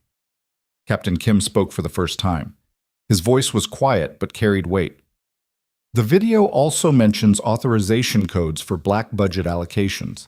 We've traced those codes to 3 senior officials, 2 in the Defense Department, 1 in a private defense contractor. All 3 are currently under surveillance. Sarah processed that. You're going to arrest them. We're going to build cases that are airtight, Hale corrected. Arrests happen when we're certain nothing falls apart in court. These people have resources, connections, and lawyers who specialize in making evidence disappear. We can't afford mistakes. How long? Weeks, maybe a month. Sarah stood up. A month? People are dying. More operations like Sierra 7 could be happening right now while you're building your case. We've already shut down 4 active programs, Ortiz said firmly. Personnel have been reassigned, operations suspended, and oversight committees briefed. The immediate threat is contained. Contained isn't stopped. No, the colonel agreed, but it's better than letting them scatter before we can secure convictions. Sarah wanted to argue, wanted to demand immediate action, consequences, justice delivered with the same speed and violence that had been used against her unit. But she'd been in the military long enough to know how this worked. Slow, methodical, built to survive appeals and political pressure. She sat back down. Hale slid a document across the table.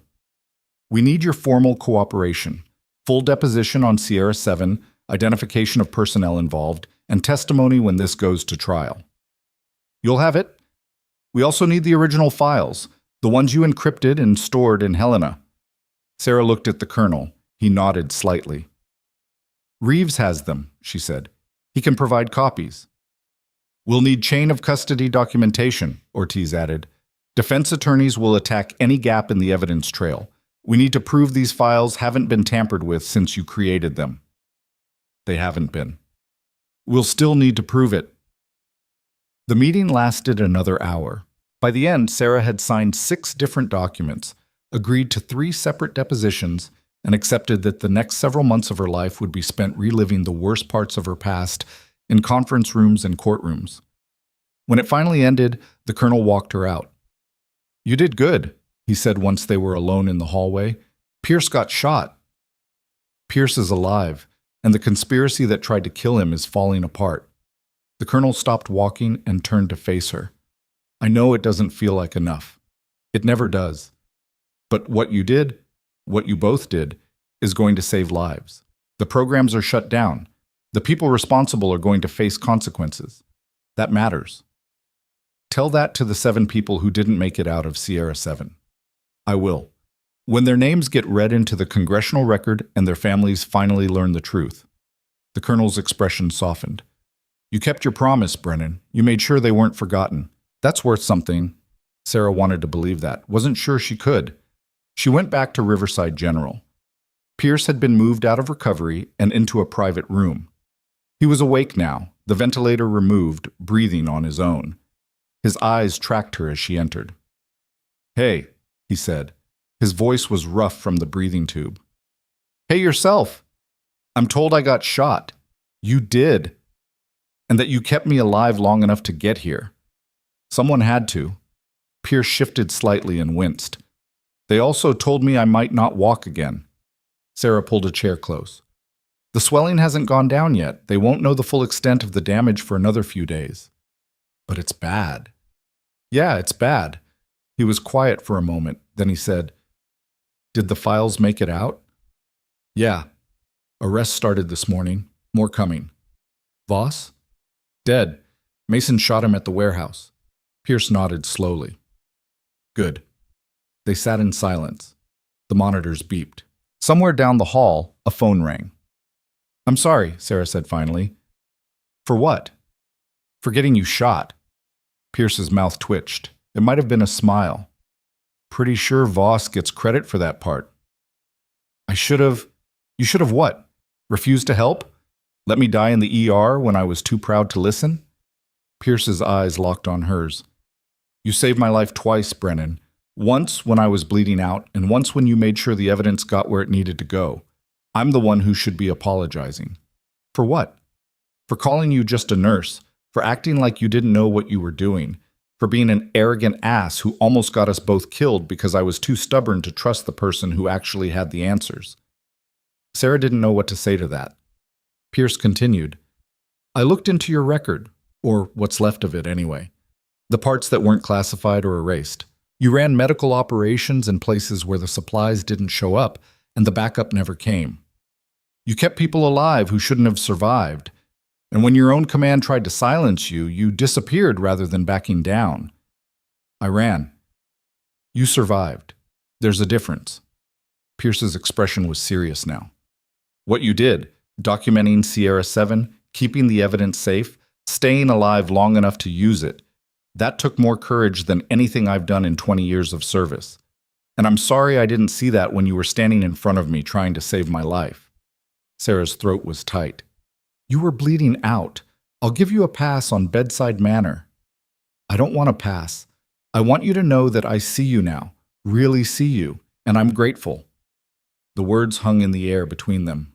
Finally, Sarah said, "So what happens now, for you, I mean?" Pierce looked at his legs. "Medical discharge, probably. Disability benefits. Maybe a desk job if I'm lucky and the Navy decides they still want me." "You want a desk job?" "No. But I want to finish what I started. And if I can do that from a wheelchair, I will." Sarah believed him. She stayed for another 20 minutes until a nurse came in and told her visiting hours were over. Pierce was asleep before she left, exhaustion finally catching up with him. Sarah walked out of the hospital and found Mason waiting by his truck. "Figured you could use a ride," he said. "I can walk." "I know, but you don't have to." She climbed in. They drove through Ashton Grove as the sun set behind the mountains. The town looked the same as it always did, quiet, unremarkable, the kind of place where nothing important ever happened, except everything important had happened here. "What are you going to do now?" Mason asked.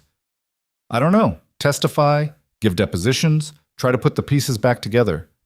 "You going to stay in Ashton Grove?" Sarah thought about that. About her tiny apartment with no pictures on the walls. About working night shifts at a hospital where half the staff still didn't know her name. About 3 years of hiding in plain sight. "I don't know," she said again. Mason nodded. "Well, when you figure it out, let me know. Torres and I could use someone like you on our team." "Your team does what exactly?" "Classified."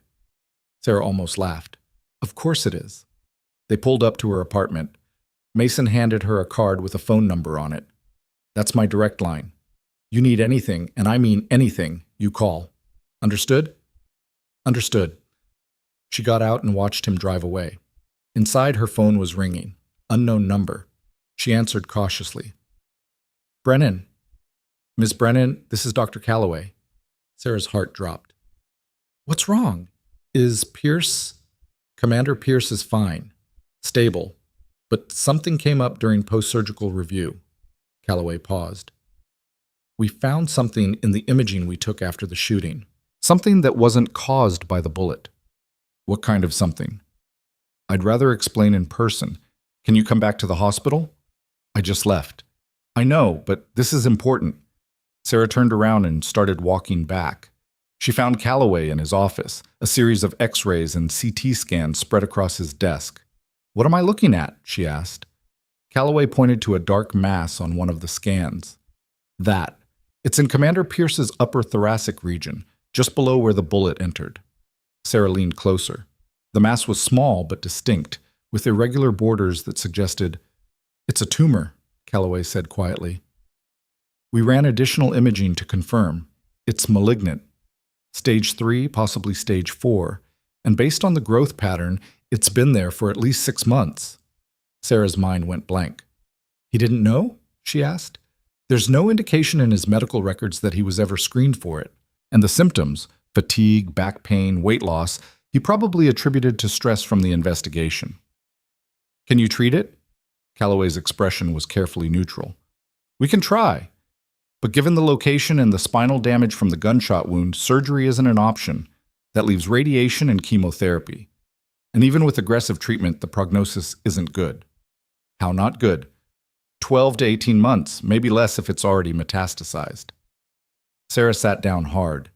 Pierce had survived an ambush, 2 near-death experiences, and a bullet to the spine. He'd exposed a conspiracy that reached the highest levels of military command. He'd sacrificed his ability to walk to make sure the truth came out. And now he was dying anyway. "Does he know?" Sarah asked. "Not yet. I wanted to talk to you first." "Why?" "Because you're listed as his emergency contact, and because I thought you'd want to be there when I tell him." Sarah closed her eyes. "When?" "Tomorrow morning, once he's strong enough to process the information." She nodded. Calloway handed her the scans. "Take these. Review them if you want. And if you have any questions before tomorrow." "I won't." Sarah left the office and walked through the hospital corridors on autopilot. Her mind was trying to process too many things at once and failing at all of them. She made it to the parking lot before her phone rang again. The colonel. "We've got a problem," he said without preamble. "Another one?" "The anonymous source who sent the video of Voss? We identified them." "Who?" "Captain Lawrence Kim, Naval Intelligence. He was sitting in the conference room with you this morning." Sarah's blood went cold. "He's one of the investigators." "Was one of the investigators. Turns out he was also Voss's second-in-command for the Black Operations Program." The colonel's voice was grim. "He sent the video to buy credibility, get himself embedded in the investigation so he could control what we found and what we didn't." "Where's he now?" "Gone. Disappeared 6 hours ago, along with classified files on every active investigation into the conspiracy." Sarah leaned against her car. "He's going to destroy the evidence. Or use it as leverage. Either way, we just lost our best chance at prosecuting the people at the top of this thing." "What do you need from me?" "I need you to remember everything Kim said in that meeting, every question he asked, every detail he seemed interested in, because if he's running, he's got a plan. And the only way we stop him is by figuring out what it is before he executes it."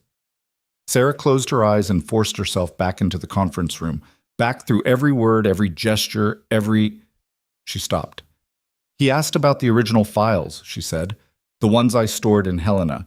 He wanted to know about chain of custody." So he was the only one who asked specifically about the originals. Everyone else was fine with copies. Sarah's mind was racing now. He wanted to know where they were, because the copies Reeves has aren't enough. If Kim can destroy the originals, he can claim the copies were fabricated. The originals are secured. Reeves has them locked down. "Are you sure?" There was a pause on the other end of the line. Then the colonel swore. "I'll call you back," he said, and the line went dead. Sarah stood in the parking lot, watching the sun disappear behind the mountains, and realized that the conspiracy she'd thought was falling apart was still very much alive. And the man leading it had just walked out the door with everything he needed to make sure it stayed buried forever. Sarah's phone rang 90 seconds later. The colonel's voice was tight. "Reeves was hit 20 minutes ago. Armed assault on the secure facility where he was holding the original files. 3 men, professional, in and out in under 4 minutes. Sarah's grip tightened on the phone. Is he alive? Barely. He's in surgery now, but the files are gone. Kim. Has to be. He knew exactly where to look and when to hit. Someone on the inside fed him intel. Sarah closed her eyes and forced herself to think past the rage building in her chest. The copies still exist. The ones naval intelligence already has. Kim's lawyers will argue they're fabricated. Without the originals to authenticate against, the defense tears them apart in court. We lose the prosecution before it even starts. The colonel paused. We need those files back, Brennan, and we need them before Kim disappears with them. Where would he go? If I knew that, we wouldn't be having this conversation. Sarah's mind ran through possibilities.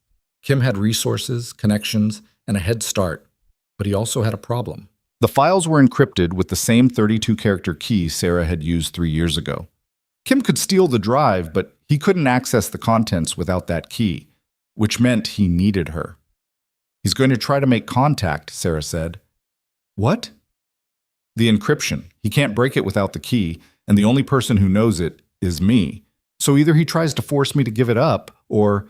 Her phone buzzed. Another call coming in. Unknown number. Hold on, she told the colonel and switched lines. Brennan? Ms. Brennan. The voice was calm, familiar.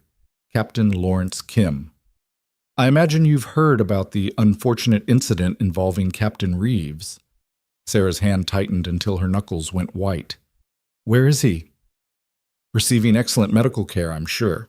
Unlike the 7 members of your unit who weren't given that courtesy. What do you want? The encryption key. You give it to me, I disappear, and the investigation collapses quietly. Nobody else gets hurt. Nobody else has to die. And if I refuse? Then Commander Pierce's cancer treatment gets significantly more complicated. Hospital systems are surprisingly easy to access when you know the right people. Medication errors happen all the time. Sarah's blood went cold. You're threatening a dying man. I'm offering you a choice. The key, or you watch everyone around you suffer until you give it to me anyway. Kim's voice stayed perfectly reasonable. You've already lost, Brennan. The originals are gone. The copies are worthless without authentication, and every person who could corroborate your story is either dead, in surgery, or paralyzed in a hospital bed. There's no version of this where you win. There's a version where you go to prison. No, there isn't. Kim paused. You have 2 hours to decide. I'll call back with instructions. The line went dead. Sarah switched back to the colonel. Kim just made contact. What did he want? The encryption key, in exchange for disappearing quietly. You can't give it to him. I know. Then what's the play? Sarah looked at the hospital behind her, at the building where Pierce was recovering from a gunshot wound and facing a cancer diagnosis he didn't know about yet. Where Reeves was fighting for his life after taking a bullet meant to protect evidence. Where 7 people had died 3 years ago and their names still hadn't been cleared. I give him what he wants, she said. Brennan, but not the way he expects. Sarah's mind was working now, turning the problem over until it started showing her edges she could use. Kim needs the key to access the files, but he doesn't know what's in them. Not really. He knows they're evidence against Voss and the conspiracy, but he hasn't seen the actual contents. So what if the files he stole aren't the only copies? What if there's another set he doesn't know about? The colonel was quiet for a moment. You made a backup. 3 years ago, yeah, before I encrypted the originals. The backup's on a different drive, different location, no encryption. Sarah started walking toward her car. Kim gets the key, accesses the files, thinks he's won. Meanwhile, we use the backup to build the case he thinks he just destroyed. Where's the backup? My apartment. Hidden in a place nobody would think to look. Kim might have people watching your place. Then I'll have to be careful. Sarah drove home with her eyes on the rearview mirror, watching for tails. Nothing obvious, but that didn't mean they weren't there. She parked 2 blocks away and approached her building on foot, using alleys and side streets she'd mapped out 8 months ago when she first moved in. Old habits from a life spent looking over her shoulder. The apartment was dark. She didn't turn on the lights. The backup drive was hidden inside a hollowed-out medical textbook on her bookshelf. The kind of hiding place that worked because nobody expected a combat nurse to keep her most valuable evidence inside a book about battlefield trauma care. She pulled it out and slipped it into her pocket. Her phone rang. Kim again. "Time's up," he said. "Where do you want to meet?" "I don't." "Then Pierce—" "You're not going to touch Pierce, because if anything happens to him, I destroy the key and you're left with an encrypted drive you can't access in a conspiracy that stays buried forever." Sarah kept her voice steady. "You need me alive and cooperative. So here's how this works. I give you the key remotely, you verify it works, then you disappear and I never hear from you again." Kim was silent for a moment. "How do I know you won't give me a fake key?" "Because I'm tired. I'm tired of running, tired of hiding, tired of watching people die. You want to walk away clean? Fine. Take the files and go. I just want this to be over." Another pause. Sarah could almost hear him calculating, weighing the risk. "All right," Kim said finally. "Send the key to this number as a text message. When I confirm it works, we're done." "And Pierce?" "Untouched. You have my word." Sarah almost laughed. The word of a man who'd orchestrated murders and stolen evidence. But she didn't need his word. She just needed him to believe he'd won. She recited the encryption key from memory. 32 characters she'd never written down and never forgotten. Kim's end went quiet as he verified it. "It works," he said after a minute. "Pleasure doing business with you, Ms. Brennan." The line went dead. Sarah waited 10 seconds, then called the colonel. "He has the key," she said, "and he thinks he's won." "Did you give him the real one?" "Yeah, but he's about to find out that winning isn't the same as getting away with it." 20 minutes later, Sarah walked into a federal building in Ashton Grove with the backup drive in her hand and Mason at her side. The colonel was waiting with Assistant Director Hale and a forensic team that looked like they hadn't slept in days. Sarah handed over the drive. "This is everything from Sierra 7, she said. "Medical records, photographs, testimony, communications logs, unencrypted. The same content that's on the stolen drive, but accessible without the key Kim just got from me." Hale took the drive carefully, like it might explode. "You've had this the whole time." "Insurance policy. I didn't trust anyone enough to mention it until now." The forensic team disappeared into a back room. Sarah sat down and waited. 30 minutes later, they confirmed it. Every file on the backup matched the encrypted originals. Chain of custody would be harder to establish, but the content was identical and the metadata supported Sarah's timeline. "This works," Hale said. "We can rebuild the case." "Good," Sarah said. "Now we need to find Kim before he realizes what just happened." The colonel pulled out his phone. "Already on it. The moment Kim accessed the stolen files, he triggered a tracer we embedded in the encryption. We've got his location." "Where?" "Private airfield outside Helena. He's got a plane fueling up right now." Sarah stood. "Then we need to move." "We're already moving." The colonel gestured to Mason and Torres, who'd appeared in the doorway. "Federal marshals are en route, but they're 20 minutes out and Kim's flight plan says he's wheels up in 15. Sarah looked at Mason. "How fast can you drive?" "Fast enough." They took 2 vehicles. Mason drove like he was being chased instead of doing the chasing, pushing his truck to speeds that made Sarah grip the door handle. Torres followed in the second vehicle with a tactical team that had been on standby since Reeves got shot. The airfield appeared through the darkness, a single runway, a few hangars, and a small jet sitting on the tarmac with its engines warming up. Mason killed the lights and coasted to a stop 100 yards out. Sarah could see Kim through the jet's windows, moving around the cabin, alone, confident, already counting his victory. "Marshals are 5 minutes out," Torres said over the radio. "We wait for them or we go now?" Sarah looked at Mason. "Your call." Mason checked his weapon. "We go now. If that plane takes off, Kim's gone and we're starting from zero." They moved fast and quiet, using the darkness and the engine noise to cover their approach. Sarah stayed back while Mason and Torres positioned themselves at the jet's entrance. Kim appeared at the door, carrying a bag that probably held the stolen files. He saw them and froze. "Captain Kim!" Mason called out. "Step away from the aircraft." Slowly. Kim's hand moved toward his waistband. "Don't," Torres said. His weapon was up, steady. "We've got 3 rifles on you right now. You don't walk away from this." Kim's hand stopped. He looked at Sarah, standing 20 feet away in the shadows. "You gave me the key," he said. "I did." "So what's this?" "This is what happens when you assume you're the smartest person in the room." Sarah stepped into the light. "You got the key, you accessed the files, and now we have proof you stole classified evidence and fled the country to avoid prosecution. Congratulations. You just committed 3 federal felonies on camera." Kim's expression went from confident to cornered in the space of a heartbeat. "The plane's fueling station has security cameras," Sarah continued. "So does the hangar. And the tracker in the stolen drive recorded every movement you made since you took it from Reeves. You wanted to destroy the evidence? All you did was create more." Federal marshals pulled onto the tarmac, lights flashing. Kim looked at the plane behind him, then at the vehicles blocking his escape, then back at Sarah. "You could have let me walk," he said.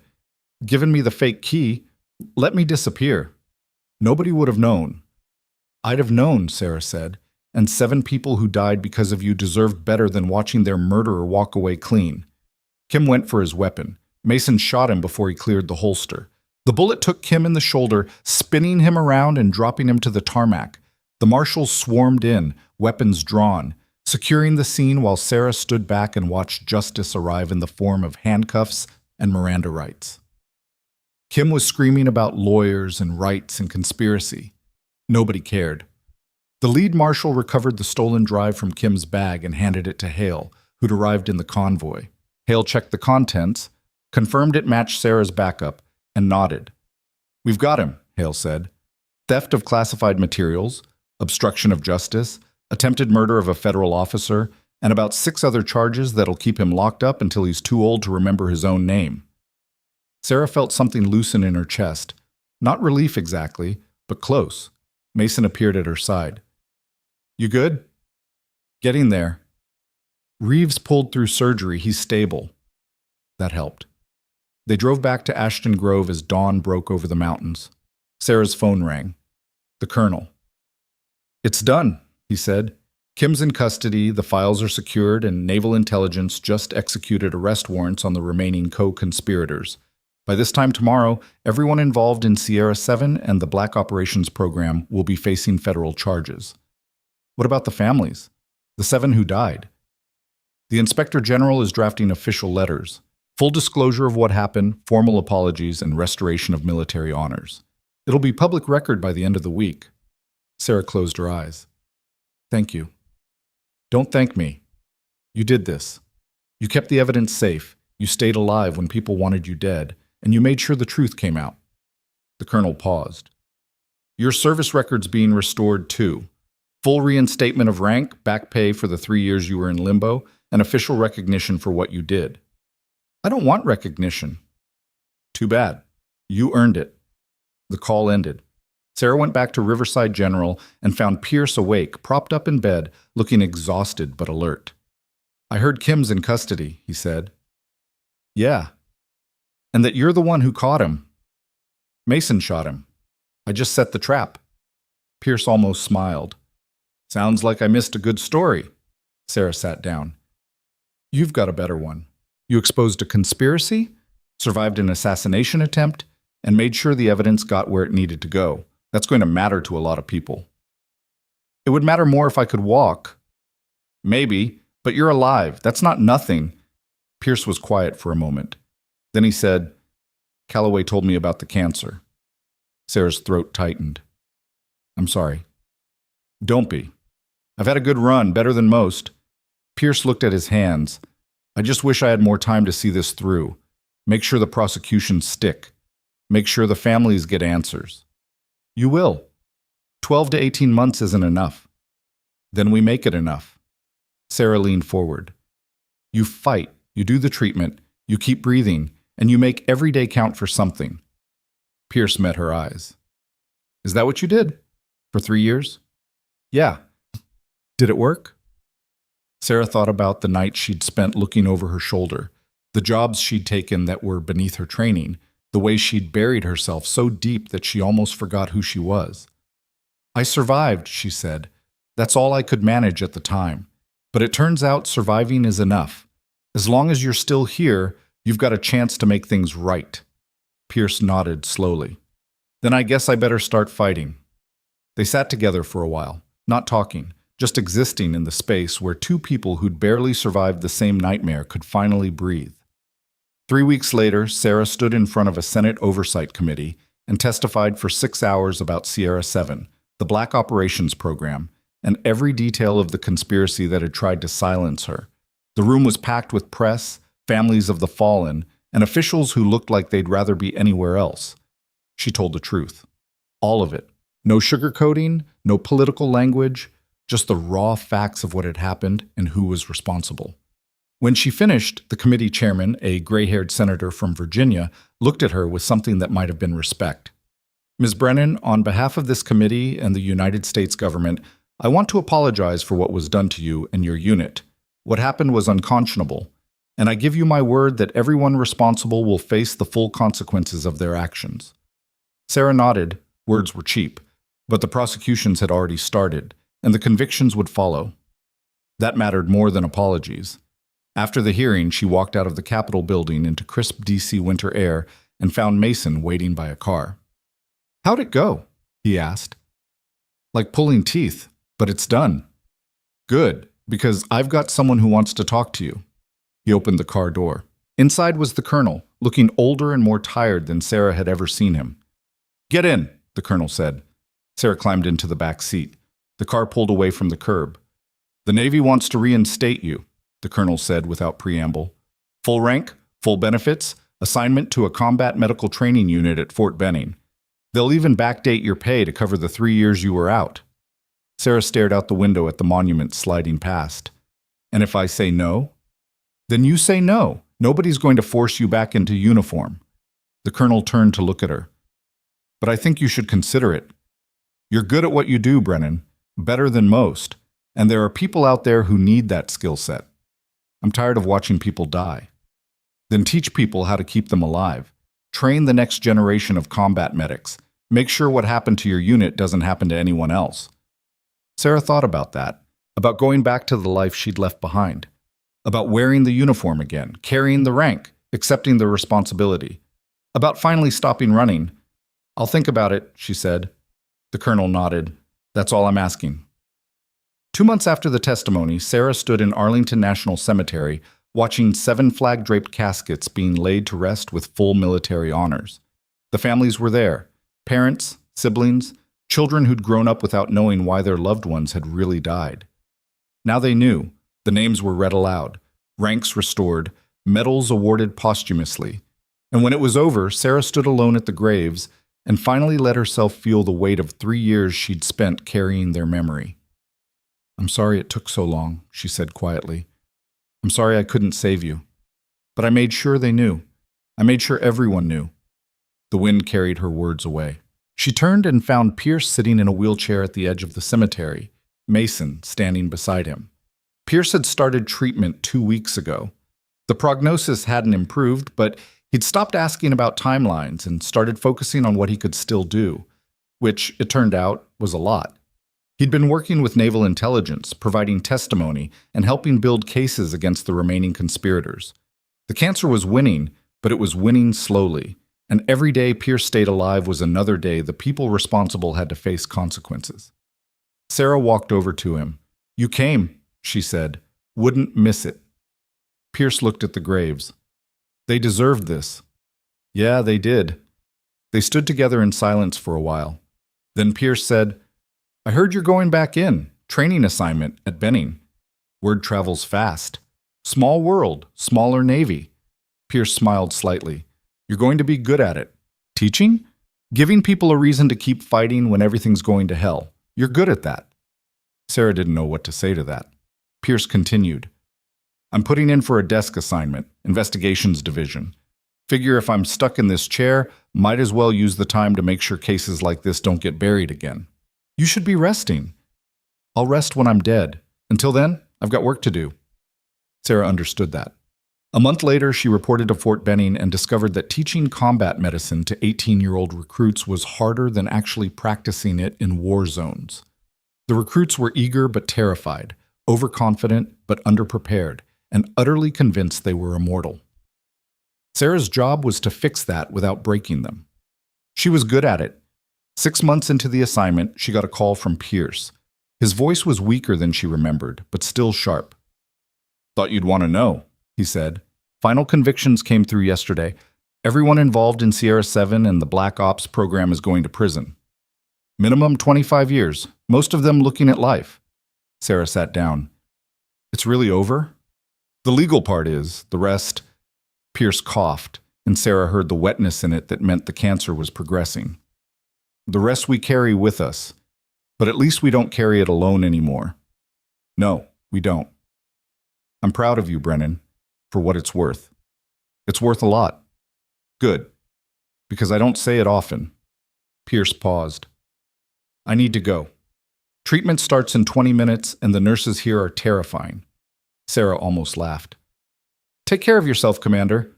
"You too, Sergeant." The call ended. 3 months later, Sarah stood at Pierce's funeral and watched another flag-draped casket being lowered into the ground. He'd lasted 14 months after the diagnosis, 2 months longer than the doctors predicted, and he'd used every single day to make sure the conspirators stayed behind bars and the truth stayed public. Mason and Torres were there, along with half the Naval Intelligence Division and more officers than Sarah could count.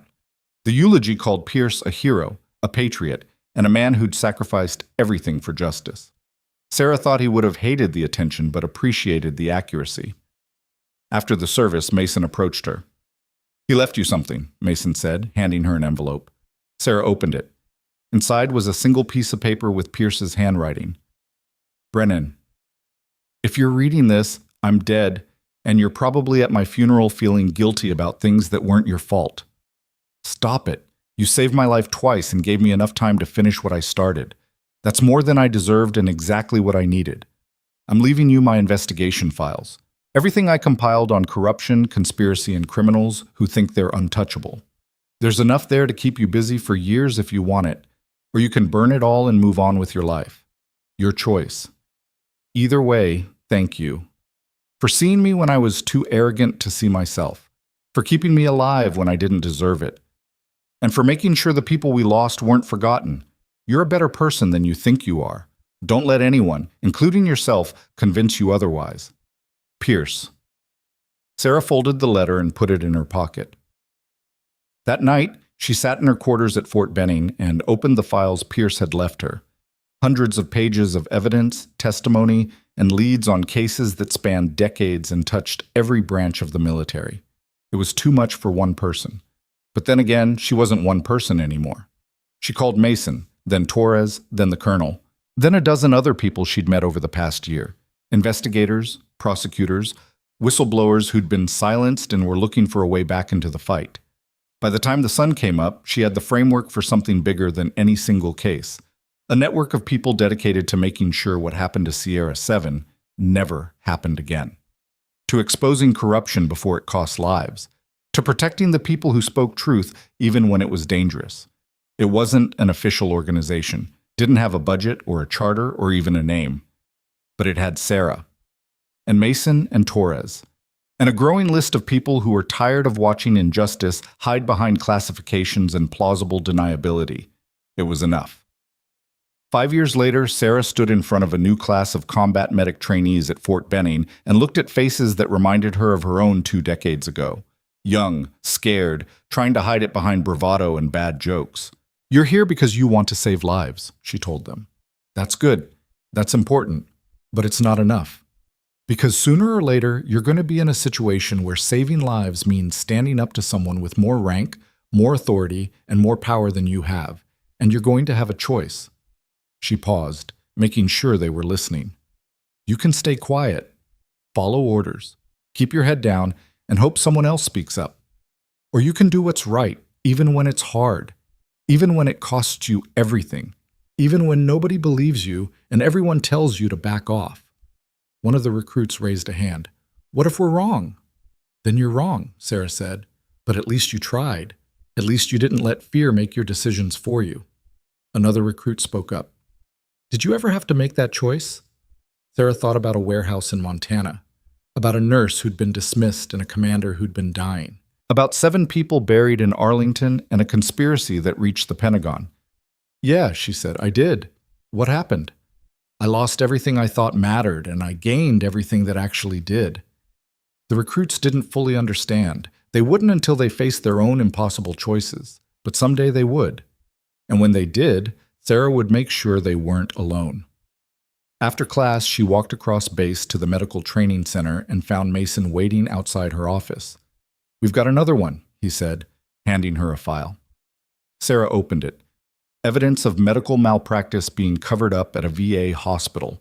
Whistleblowers silenced. Patients dying while administrators buried reports. Different players, same pattern. "What do you need from me?" Sarah asked. "What do you do best? Find the truth. Make noise. Don't let them bury it." Sarah looked at the file, then at Mason, then at the recruits filing past on their way to the next class. She thought about everything it had cost to get here, about the people she'd lost and the ones she'd saved, about the nurse who'd been dismissed as irrelevant and the sergeant who'd refused to stay silent. "All right," she said, "let's get to work. Because that's what you did when you'd survived the impossible. You made sure the next person facing it didn't have to do it alone. You stood up when others stayed silent. You fought when fighting cost everything, and you never, ever let anyone tell you that you didn't belong in the fight." Sarah Brennan had spent 3 years hiding from her past. Now she spent every day making sure the future was better than what came before. And somewhere in Arlington National Cemetery, 7 names carved in stone stood as proof that the truth, once spoken, could never be silenced again. The woman they'd dismissed as just a nurse had made sure of that. And she wasn't done yet.